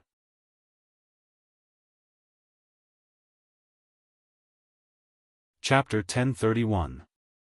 Pft, cough cough cough, who are you talking about? Who's here? Huang Song was enjoying his tea. When he heard his subordinate's message, he almost choked on the tea. The subordinate could only bite the bullet and repeat it. Early this morning, Yuan Chong, the lieutenant under Huang Song's command, was patrolling. They found a couple whose whereabouts were suspicious, so they simply arrested them for questioning. Among them, the man had a scholarly temperament. Although he was wearing shabby linen clothes, he was neither servile nor overbearing when he asked questions. Obviously, he was not an ordinary person. Once she asked, she was shocked. The couple was from Meng County, Tsang Prefecture. Yuan Chong thought he was a spy, but upon further investigation, he realized that the man was actually the eldest son of the Meng family, Meng Heng. However, Meng Heng smiled bitterly at Yuan Chang's suspicious gaze. That was in the past. Now, I'm just a commoner without a surname. Meng Heng was expelled from the Meng family, and his family name was removed. Hearing this, Yuan Chong pulled out his knife and placed it on Meng Heng's neck. He said mockingly, "Old Meng's son, aren't you afraid of death?" However, Meng Heng said, "My mother is the stepmother of Lu Shi, the governor of Lu province. Lu Shi and I are cousins. Do you really dare to behead me?" This relationship was Meng Heng's final trump card. He was also certain that Yuan Chong would not dare to kill him. Although Huang Song and Jiang Pengji each had their own plans, they had not completely fallen out with each other yet. Huang Song did not dare to kill Jiang Pengji's cousin, even if his identity had not been verified. After coughing enough, Huang Song wiped his mouth with a handkerchief. "Invite him over." After the subordinate left, Cheng Jing, who was handling official business, put down the things in his hands and asked, "That person was Meng Heng?" Huang Song asked, "Yumo knows him?" Cheng Jing said calmly, "Meng Heng and Jing were assessed in the same year. Originally, he was the best contender for the top 3, but Meng Heng was influenced by his younger brother, Meng Liang. In the end, the examiner gave him a very low evaluation, which resulted in Meng Heng not even making it into the top 100. When Feng Zhu heard the commotion, he also came over to intervene. "Meng Heng is my brother's classmate. They have a good relationship," Feng Zhu said with a smile. "If the person is really Meng Heng, Zhu will recognize him." In fact, both Feng Zhu and Cheng Jing felt that the person who came was really Meng Heng. This was a sensitive time. Who would dare to pretend to be a disciple of the Meng family in Huang Song's territory? Was he not afraid of death? The three of them didn't notice that when Nye Sun heard the news, his hand froze and he almost dropped his brush. Fortunately, no one was paying attention to him. Nye Sun quickly adjusted his mentality and pretended that nothing had happened. Meng Heng was led by a servant to Huang Song. Huang Song had grown a beard and looked even more dignified and calm. "Greetings, Haozhou Prefecture Overseer." Meng Heng used the etiquette common people use to greet officials, but Huang Song was frightened and quickly stood up to stop him. Huang Song laughed. "Lanting and I are like siblings. You are Lanting's cousin, so you are also my cousin. There is no need to be so formal." Cheng Jing and the others sat behind the screen and watched. When Meng Heng entered their line of sight, they confirmed his identity. Although they had not seen each other for many years, Meng Heng's appearance had not changed much. He had only become more mature and easily recognizable. Meng Heng smiled bitterly. Even so, etiquette cannot be ignored. Huang Song asked Meng Heng to sit on the lower right side and said hesitantly, "I have something to ask, but I don't know if I should ask." Meng Heng knew what he wanted to ask. He was doubting his intentions. "Heng has been expelled from the ancestral hall by my father.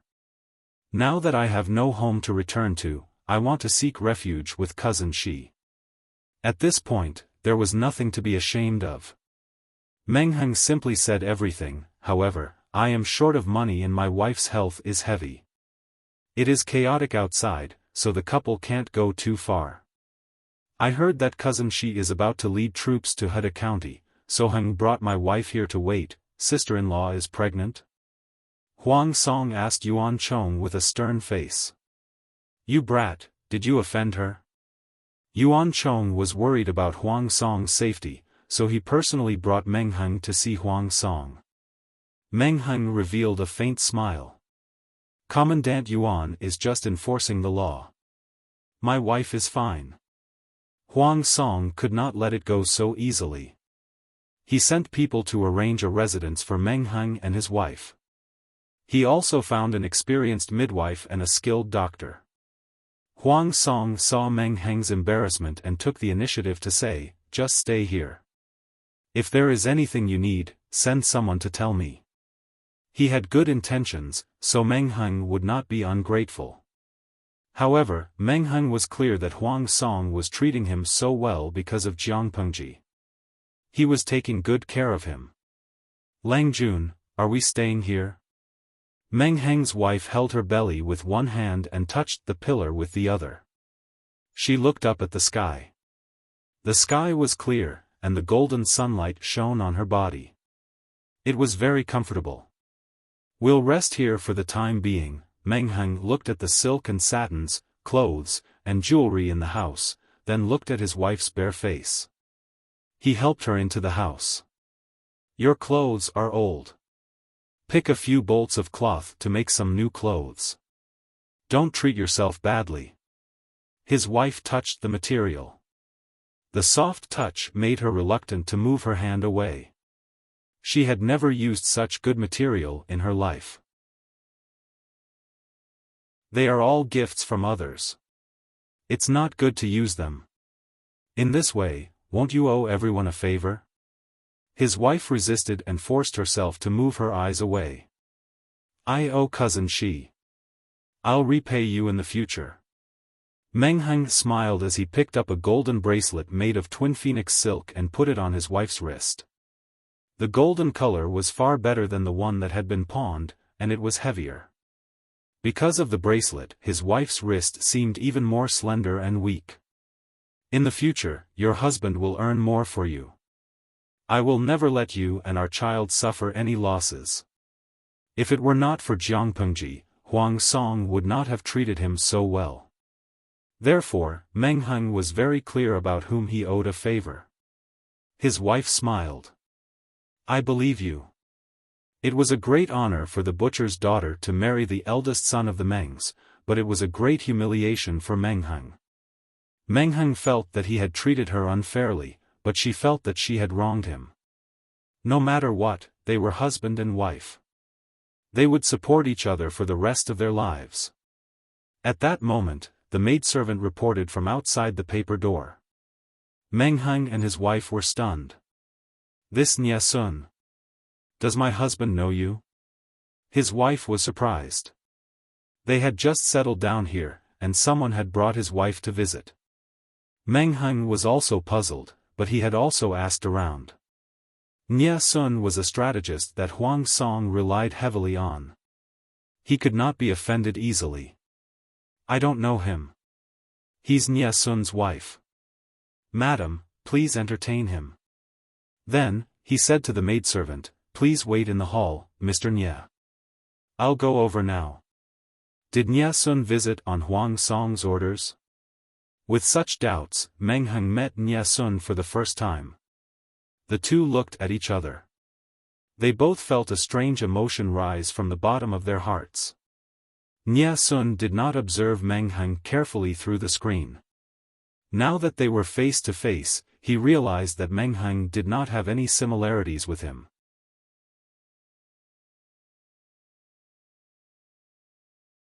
Chapter 1032.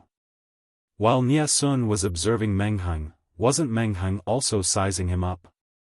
When he saw Nye Sun walking against the light, he vaguely saw the graceful and gorgeous beauty walking towards him, her face incomparably magnificent.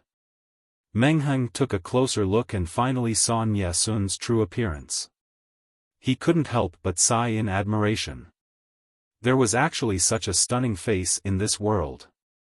After the surprise, Meng Heng vaguely felt that Nye Sun's face was somewhat familiar, but the memory was too distant, and he couldn't recall it immediately. Nye Sun laughed and teased when he saw this.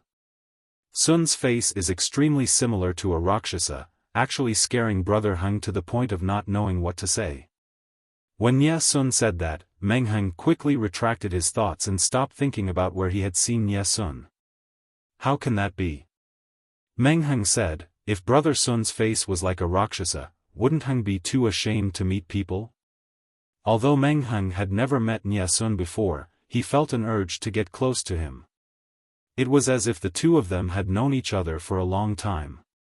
When Nye Sun called him Brother Heng, Meng Heng very naturally followed up and called him Little Brother Sun. As soon as the two of them met, they addressed each other as brothers. With just a few words, they had become extremely close to each other. As Meng Heng joked with Nie Sun, he was secretly impressed by the other party's thoroughness. Why did he say that Nie Sun was thorough? Meng Heng was expelled from the Meng family. He only had his first name and no surname, so it was very awkward to address him. Nie Sun called him Brother Heng, cleverly avoiding this point and preserving Meng Heng's remaining face. Was this not considered thorough?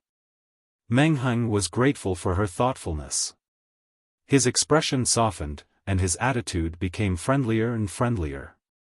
Brother Sun's appearance is the most beautiful I've ever seen in my life.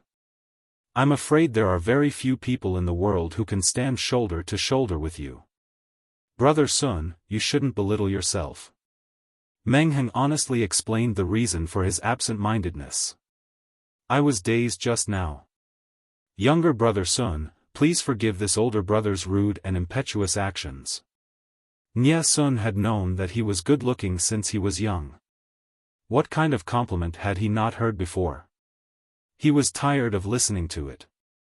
When these words came out of Meng Heng's mouth, Nie Sun felt comfortable all over. The corners of his lips curled up a little. Meng Heng added, I'm not afraid of brother Sun laughing at me.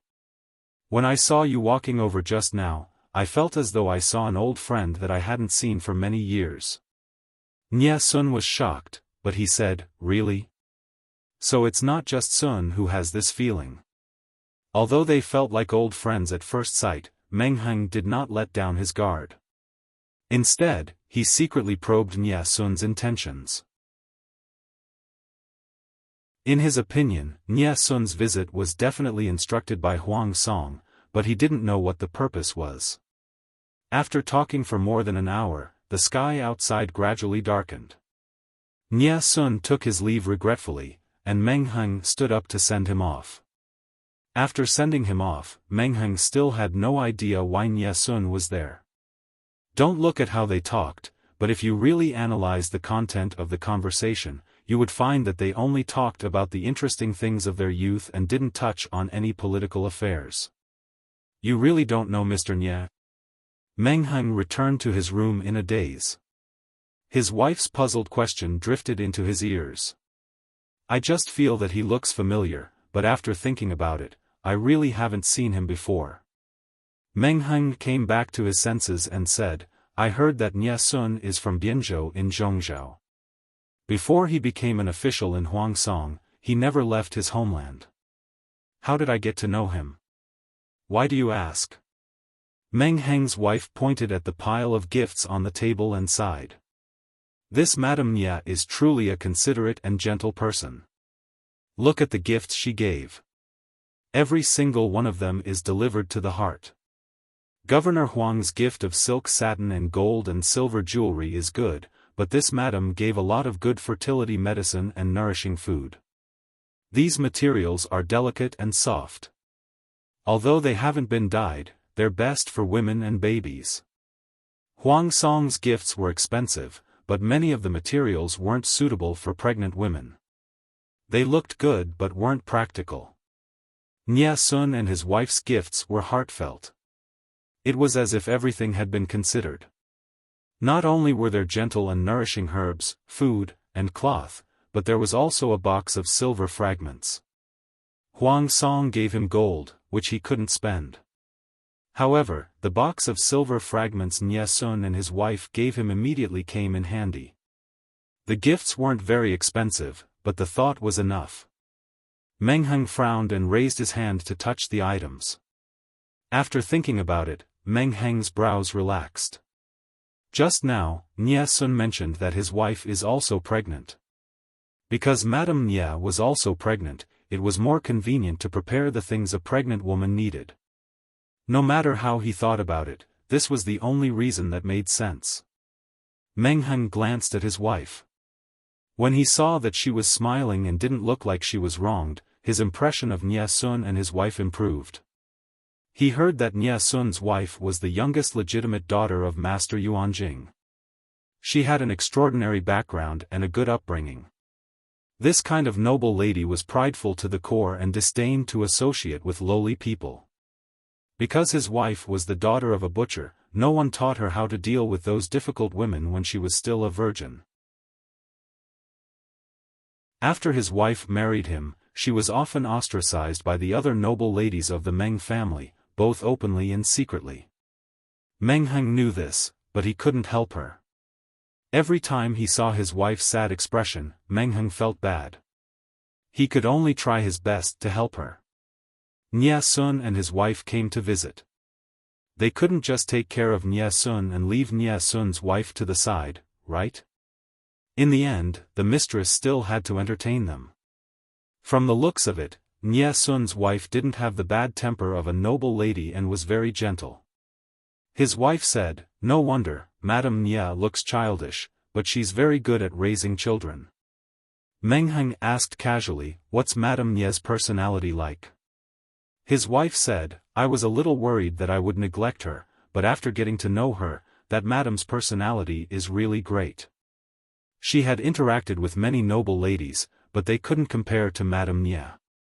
Not to mention anything else, just her temperament made people unable to help but get close to her. However, there was one thing that was very strange. Madame Nie was very respectful to her. But then again, she was only the daughter of a butcher. What did she have that was worthy of a madam from a noble family treating her with respect?" That was why his wife asked Meng Heng if he was close friends with Nie Sun. The husband and wife looked at each other, puzzled. It was late at night. Meng Heng and his wife were tired, so they washed up and went to bed. Meng Heng closed his eyes, but he couldn't fall asleep. Nie Sun's face kept swaying in front of him.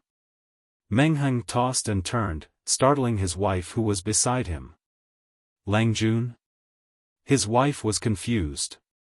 Meng Heng's mind flashed, and he suddenly remembered another face. "I remember, mother." Meng Heng blurted out. His wife was surprised. "Mother? What does this have to do with mother-in-law?" "Nie Sun, he looks a little similar to mother when she was young." "I was wondering why I thought he looked familiar," his wife exclaimed. "Mr. Nie looks like mother-in-law when she was young?"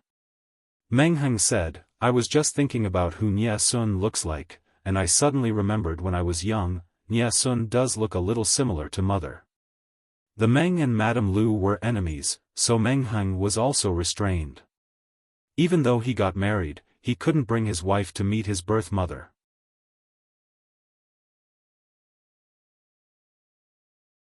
Chapter 1033. No wonder, when I see Nie Sun, I always feel close. With his doubts cleared, Meng Heng felt much better. Only then did the late drowsiness come over him.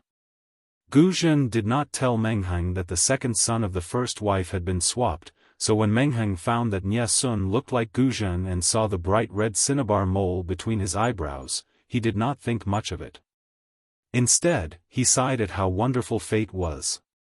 He felt that Nie Sun was amiable, and it was not an illusion. Meng Heng and his wife whispered a few words to each other and fell asleep peacefully.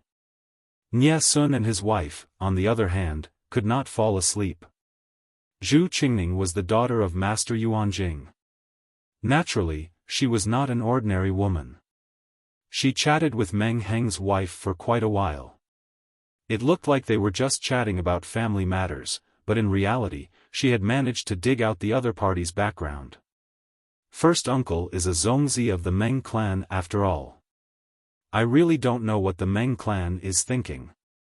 They actually gave him a wife like this. In terms of family background, this lady was a humiliation to Meng Heng. Zhu Qingning said, "Fortunately, eldest sister-in-law has a good temper. She has a good relationship with eldest uncle, which is a blessing in disguise. If eldest sister-in-law is a shrewish and vulgar woman, eldest uncle will feel wronged." Nie Sun's face darkened. He had thought that Meng Heng was living a good life, but after getting to know him better, he realized that his life was even worse than that of a bastard from a branch family. Humph, the Mengs mix up the lineal and the concubine. It's obvious that they're not a particular family. It's not surprising that they've gone too far. Nie Sun didn't intend to acknowledge this big brother, but seeing his own blood relative being bullied, he felt unhappy.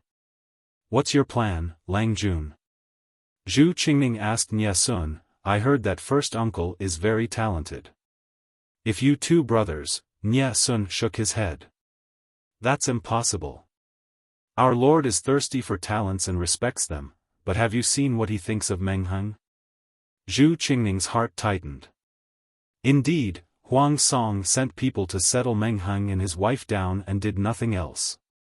Nie Sun explained, "Meng Heng wants to rely on Lu Shi. If my lord were to snatch him away halfway, it would be hard to explain to Lu Shi. Meng Heng belonged to Jiang Pengji's camp. He had no reason to go to Huang Song's camp." Zhu Qingning sighed. "If eldest uncle submitted to prefecture overseer Lu, then wouldn't you and him?" Before the collapse of the Mengs, the alliance between Huang Song and Jiang Pengji was still reliable. Once the Mengs fell, wouldn't the former allies immediately turn against each other? If they had a falling out, wouldn't this pair of brothers be fighting each other? Just thinking about it made him feel like he was being abused. Nie Sun said calmly, "For a need not worry about this. If we become enemies in the future, just do your best." So what if they were blood relatives? Meng Heng was no more than a stranger to Nie Sun, so why couldn't he do it? At this point, Nie Sun's lips curled into a light smile as he bit her ear. "If Madam is unable to bear it, why don't you think of Huijie and Feng Jin? Not only are they brothers, but they are also very close." Since his brother did not hesitate, how could Nie Sun be soft-hearted? With different standpoints, not to mention biological brothers, even biological fathers and sons could meet on the battlefield. Zhu Qingning looked at her husband with a complicated expression. Was he going to kill his own father and then kill his own brother? Zhu Qingning nestled in Nie Sun's embrace and said softly, "No matter what, the child in my womb and I are on your side." The couple whispered to each other warmly, and the atmosphere was harmonious. Nie Sun did not take the initiative to acknowledge them, but he did his best to take care of Meng Heng and his wife. However, Nie Sun and his wife did not visit them personally. Instead, they sent a servant to deliver many tonics. Without seeing them, Meng Heng naturally did not have the chance to tell Nie Sun that he looked like his mother.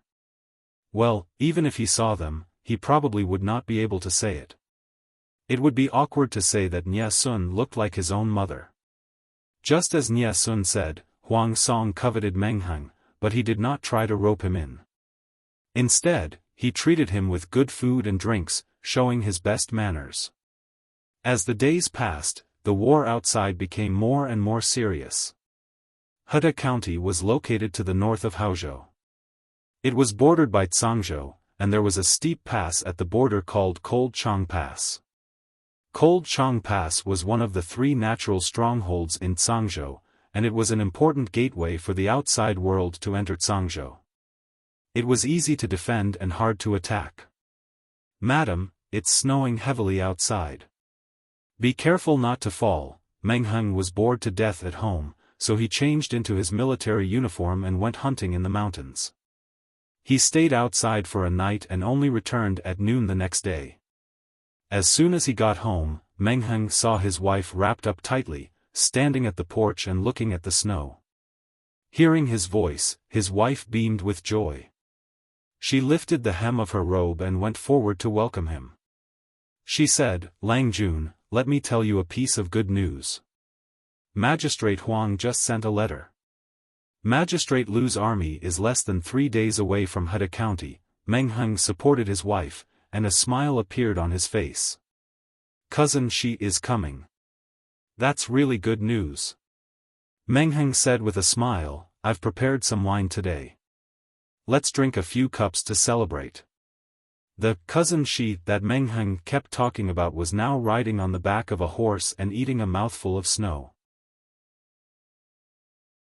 "The snow is really heavy." Jiang Pengji raised her hand and patted the accumulated snow on her shoulder. The snowflakes were huge, like a ball of white fluff. No matter how she patted, the oncoming snowflakes still hit her face. The army advanced slowly in the snow, like a long and black worm wriggling on a piece of white paper. The audience chatted in twos and threes. Seeing Jiang Pengji in such a sorry state, they laughed and teased her. Chen Shiruyan, streamer, the snow outside is so heavy. Why don't you hide in the carriage for a while? Quilt Nwanren, ha ha ha, the commenter above, I'm afraid you don't know what stupid thing the streamer has done. She'd rather be blown to death by the north wind or drown in the snow than run into the carriage. Otherwise, why do you think she's staying outside in the cold wind? Quilt Shuangi, what did the streamer do this time? Recently, the live stream has been all about marching. It's boring, so I didn't follow her. Fairy Queen's Crimson, #PickNose. The streamer is good in every aspect, but she's not enlightened when it comes to relationships. If she's stupid, it must have something to do with Beauty CI. The streamer had a stomachache and complained about a stomachache. Others thought she was on her period. Beauty CI also mistakenly thought so. In the end, the streamer took the opportunity to sleep on Beauty C's thigh. The audience was surprised. It was just her period. How could that be considered stupid? Fairy Queen's Crimson, not to mention that the streamer only had a stomachache and didn't have her period. Even if she did, which family's period lasts for a month? You're not mistaken. The streamer used this lame excuse to take advantage of Beauty CI for a month. In the end, she foolishly exposed herself. Was the streamer really a woman in her previous life? Menstruation comes 12 times a year, not once a year. It lasts for a month. Jiang Pengji looked at the bullet screen and secretly rolled her eyes. In her era, women didn't have this thing at all, okay? She only knew that women in ancient times had it, but she didn't know the specifics. Because Lu Shi's body was genetically modified, he didn't have a period at all. Jiang Pengji was even less clear about the details. The stomachache was misunderstood as menstrual pain. She wanted to explain, but she didn't expect him to be so obedient to her. Jiang Pengji simply went with the flow. She took the opportunity to take advantage of him and take advantage of him. In the end, she exposed herself. Wei Si's expression.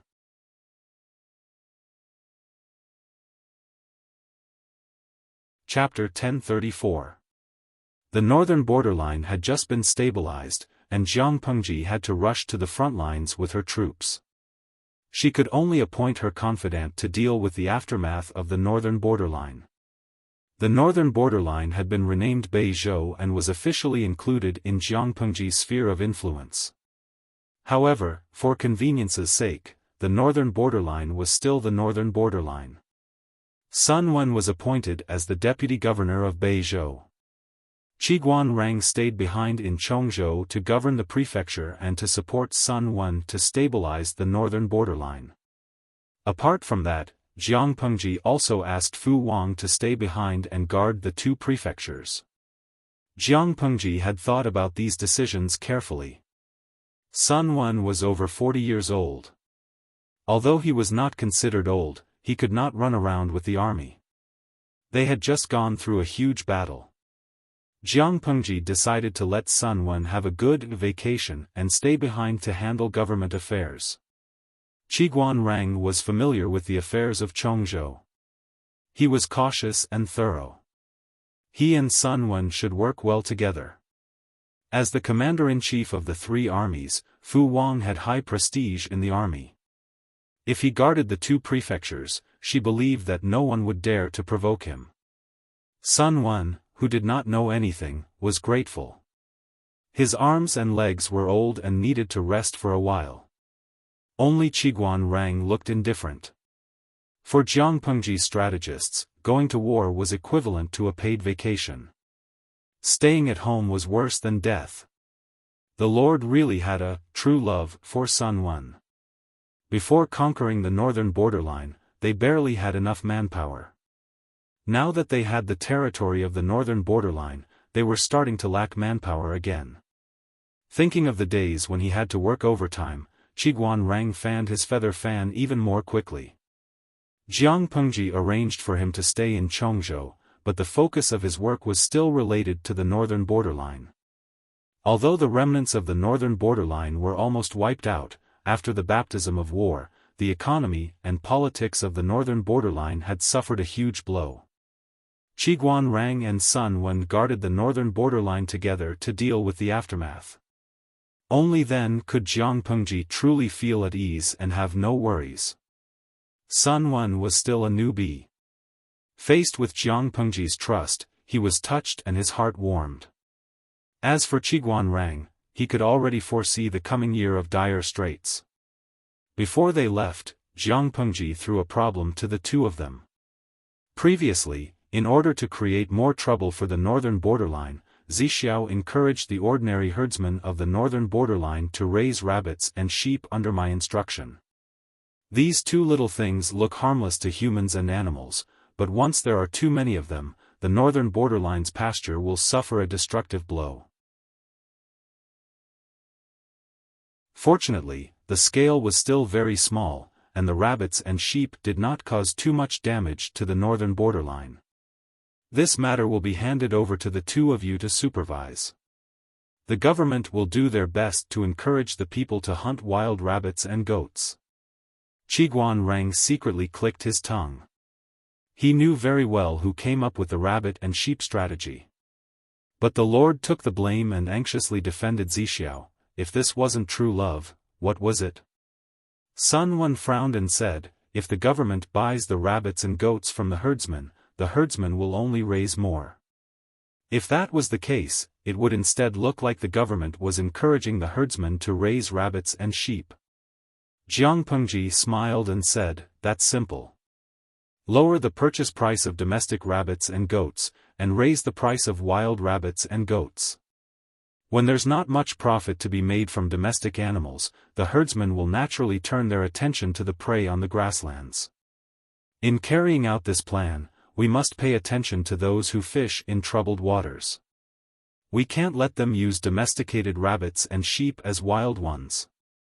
It was not easy to distinguish between domesticated and wild, but Jiang Pengji believed that this problem would not stump the two people in front of her.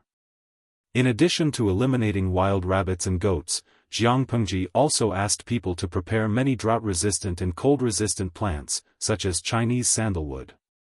Chongzhou's Chinese sandalwood was the main source of Xian paper. Chongzhou alone might not be able to supply it. There were many places in the northern borderline that had similar geographical conditions to Chongzhou. Jiang Pengji felt that they could try to import them. Regarding the aftermath of the northern borderline, Jiang Pengji, Sun Wen, and Qiguan Rang discussed for a long time. After confirming that there were no major problems, they left with the troops. Leaving Sun Wen and Qiguan Rang behind, Jiang Pengji only had Wei Xiai and Feng Zhen as her strategists. There were too few people. Passing by Wanzhou, Jiang Pengji took Feng Jin, Meng Han, and Qi Kuang away. Feng Jin learned of this arrangement and said faintly, "My lord is really cold-hearted and heartless. It was not easy for him to have good news with Jingxian. He was anxiously waiting for the second child to germinate, but his lord took him away with a decree. When the war was over, maybe the second child would be weaned." Ever since he followed his lord, he realized that he had not had a good new year for a few years. He was either in the middle of a war or on his way to the battlefield. Jiang Pengji pursed her lips and ignored Feng Jin's resentful gaze. "We're almost at Heda County." Feng Jin wrapped himself up into a ball and slightly lifted the curtain of the carriage. The cold wind from outside immediately rushed in and hit him in the face. He spat twice and hurriedly lowered the curtain. Rubbing his hands together to make them warm, Feng Jin used a handkerchief to blow his nose and spoke vaguely. "Every time this happens, I envy Jing Rong." Yang Si had brought Dian Yan to Hu County and now represented Jiang Pengji in forming an alliance with Su Bei. This was not the main point. the main point was that Jia County and Hu County were good places where it was like spring all year round. They would definitely not be as cold as here. At the same time, the scouts at the front sent news that Huang Song had already sent an envoy to wait outside Heda County for a long time. Jiang Pengji adjusted her armor, flicked the snow off her body, and dismounted. I haven't seen you in a long time. I miss you so much. Huang Song stepped forward to welcome her. He held Jiang Pengji's hand and said warmly, Lanting, it's snowing heavily outside. Let's go into the tent and catch up. Wei Ci followed behind Jiang Pengji. His gaze swept past Huang Song's hand. His ink-black brows furrowed imperceptibly, but he quickly regained his composure. After a few years, Lanting has gained Song's admiration. If we destroy the traitors of the northern borderline, the Han borders will be safe for 100 years. Jiang Pengji laughed coldly and said, the northern borderline coveted something they shouldn't have. They deserve this. After entering the main tent, Huang Song took the initiative to let Jiang Pengji sit on the right and he sat on the left as a sign of respect. Jiang Pengji glanced at the people in Huang Song's tent. Other than a few familiar faces, the rest were unfamiliar. It's a joyous occasion today. Song has specially prepared a simple vegetarian banquet. I hope Lanting won't mind. Is there any good wine? He knew Jiang Pengji's temperament. She never liked to beat around the bush. It was easier to gain her favor by being straightforward. Huang Song laughed heartily. Although alcohol is prohibited in the army, why not make an exception for Lanting today? There's plenty of good wine. From what I see, Bogeo has recruited many capable officials and generals in recent years. Huang Song said humbly, it's not as good as the number of talents in Lanting's tent. Each of them is a dragon among men. Jiang Pengji reclined lazily. She held a wine cup in her right hand and rested it on her straightened right knee. Her eyes were slightly tipsy, and the corners of her lips curled into a frivolous smile. Bogeo is being too humble. I wonder if I have the honor to get to know them? This was not a big problem. Of course, Huang Song would not refuse. He began with the most trusted strategist in the tent, Feng Ju. This person looks very familiar. He looks like an old friend. He's very amiable. Huang Song introduced Nye Sun. Jiang Pengji narrowed her eyes slightly. Her languid voice sounded a little intoxicated. She waved her left hand at Nye Sun. I've unknowingly drunk too much. Can you come forward and let me take a closer look?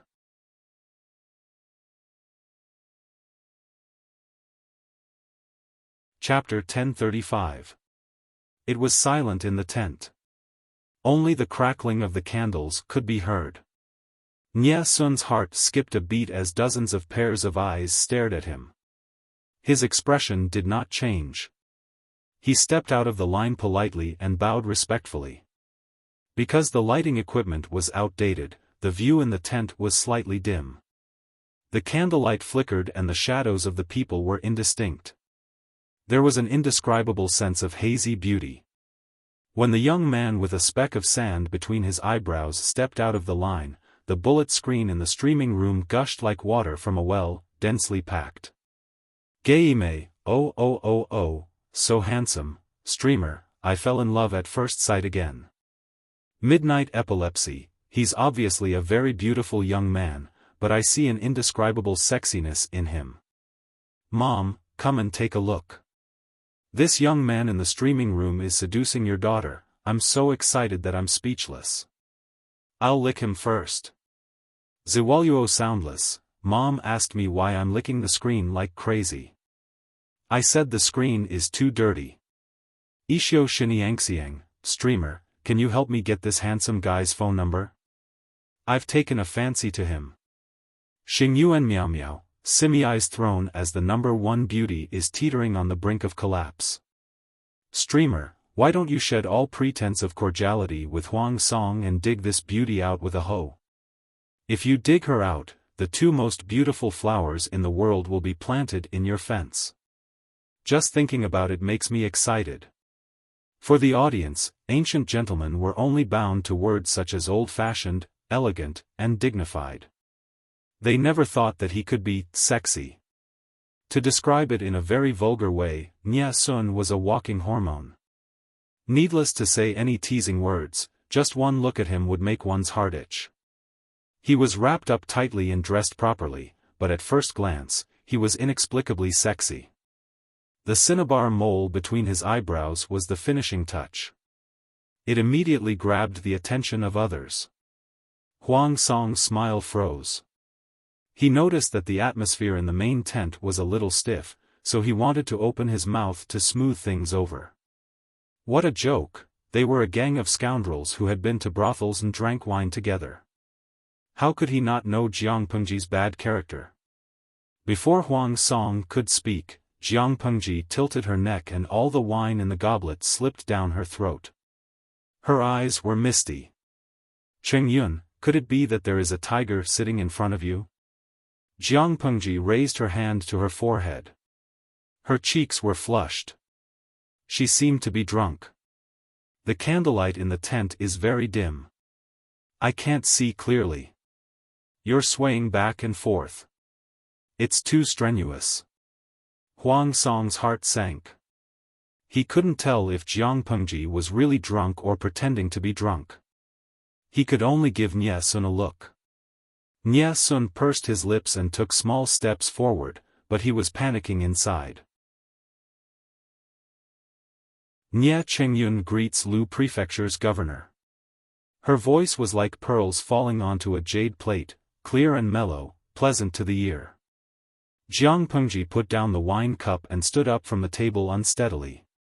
She took a few steps toward Nye Sun. The veins on Huang Song's eyebrows twitched, and he hurriedly followed.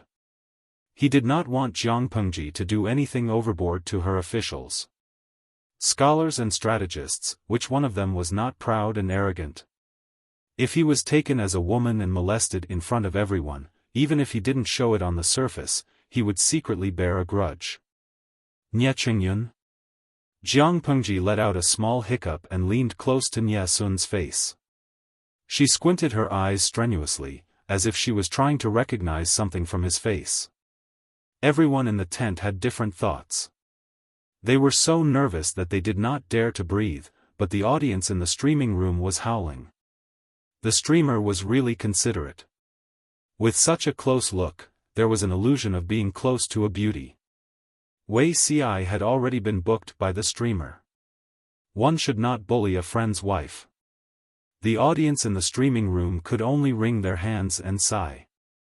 Now that a beauty who was as beautiful as Wei Ci had arrived, how could the 850,000 hearts in the streaming room be restrained? This name. It sounds very familiar. Jiang Pengji scrutinized him carefully. Finally, she was willing to move away from him. Many people's hearts were at ease. If Jiang Pengji took a fancy to Nye Sun's appearance and insisted on asking Huang Song for him, it would be awkward. Wei Ci wore a dignified and appropriate smile on his face. Cheng Yun is my teacher's son-in-law. Of course my lord will find his name familiar. Master Yuanjing's son-in-law? Jiang Pengji turned around and returned to her seat. She muttered, doesn't that make him Wunyang's husband? Wei Ci said, my lord is right. Jiang Pengji smiled and praised him. Master Yuanjing's eyes are still so sharp. I wonder where he found such a treasure. In a few words, Wei Ci and Jiang Pengji changed the topic. The atmosphere in the tent was much more relaxed. The atmosphere here was relaxed, but Jiang Pengji heard the sound of hearts breaking in the streaming room. My Xiang Cha-Cha, QAQ, why is it like this? The pretty brother is actually married, Han Yan Ningmeng. Nye Sun doesn't look like a teenager. He's at least 25 or 26. Which man in ancient times didn't get married and have a family? Does he really think this is an ancient romance novel? Will the male supporting character remain chaste for the female lead? Even so, my heart hurts.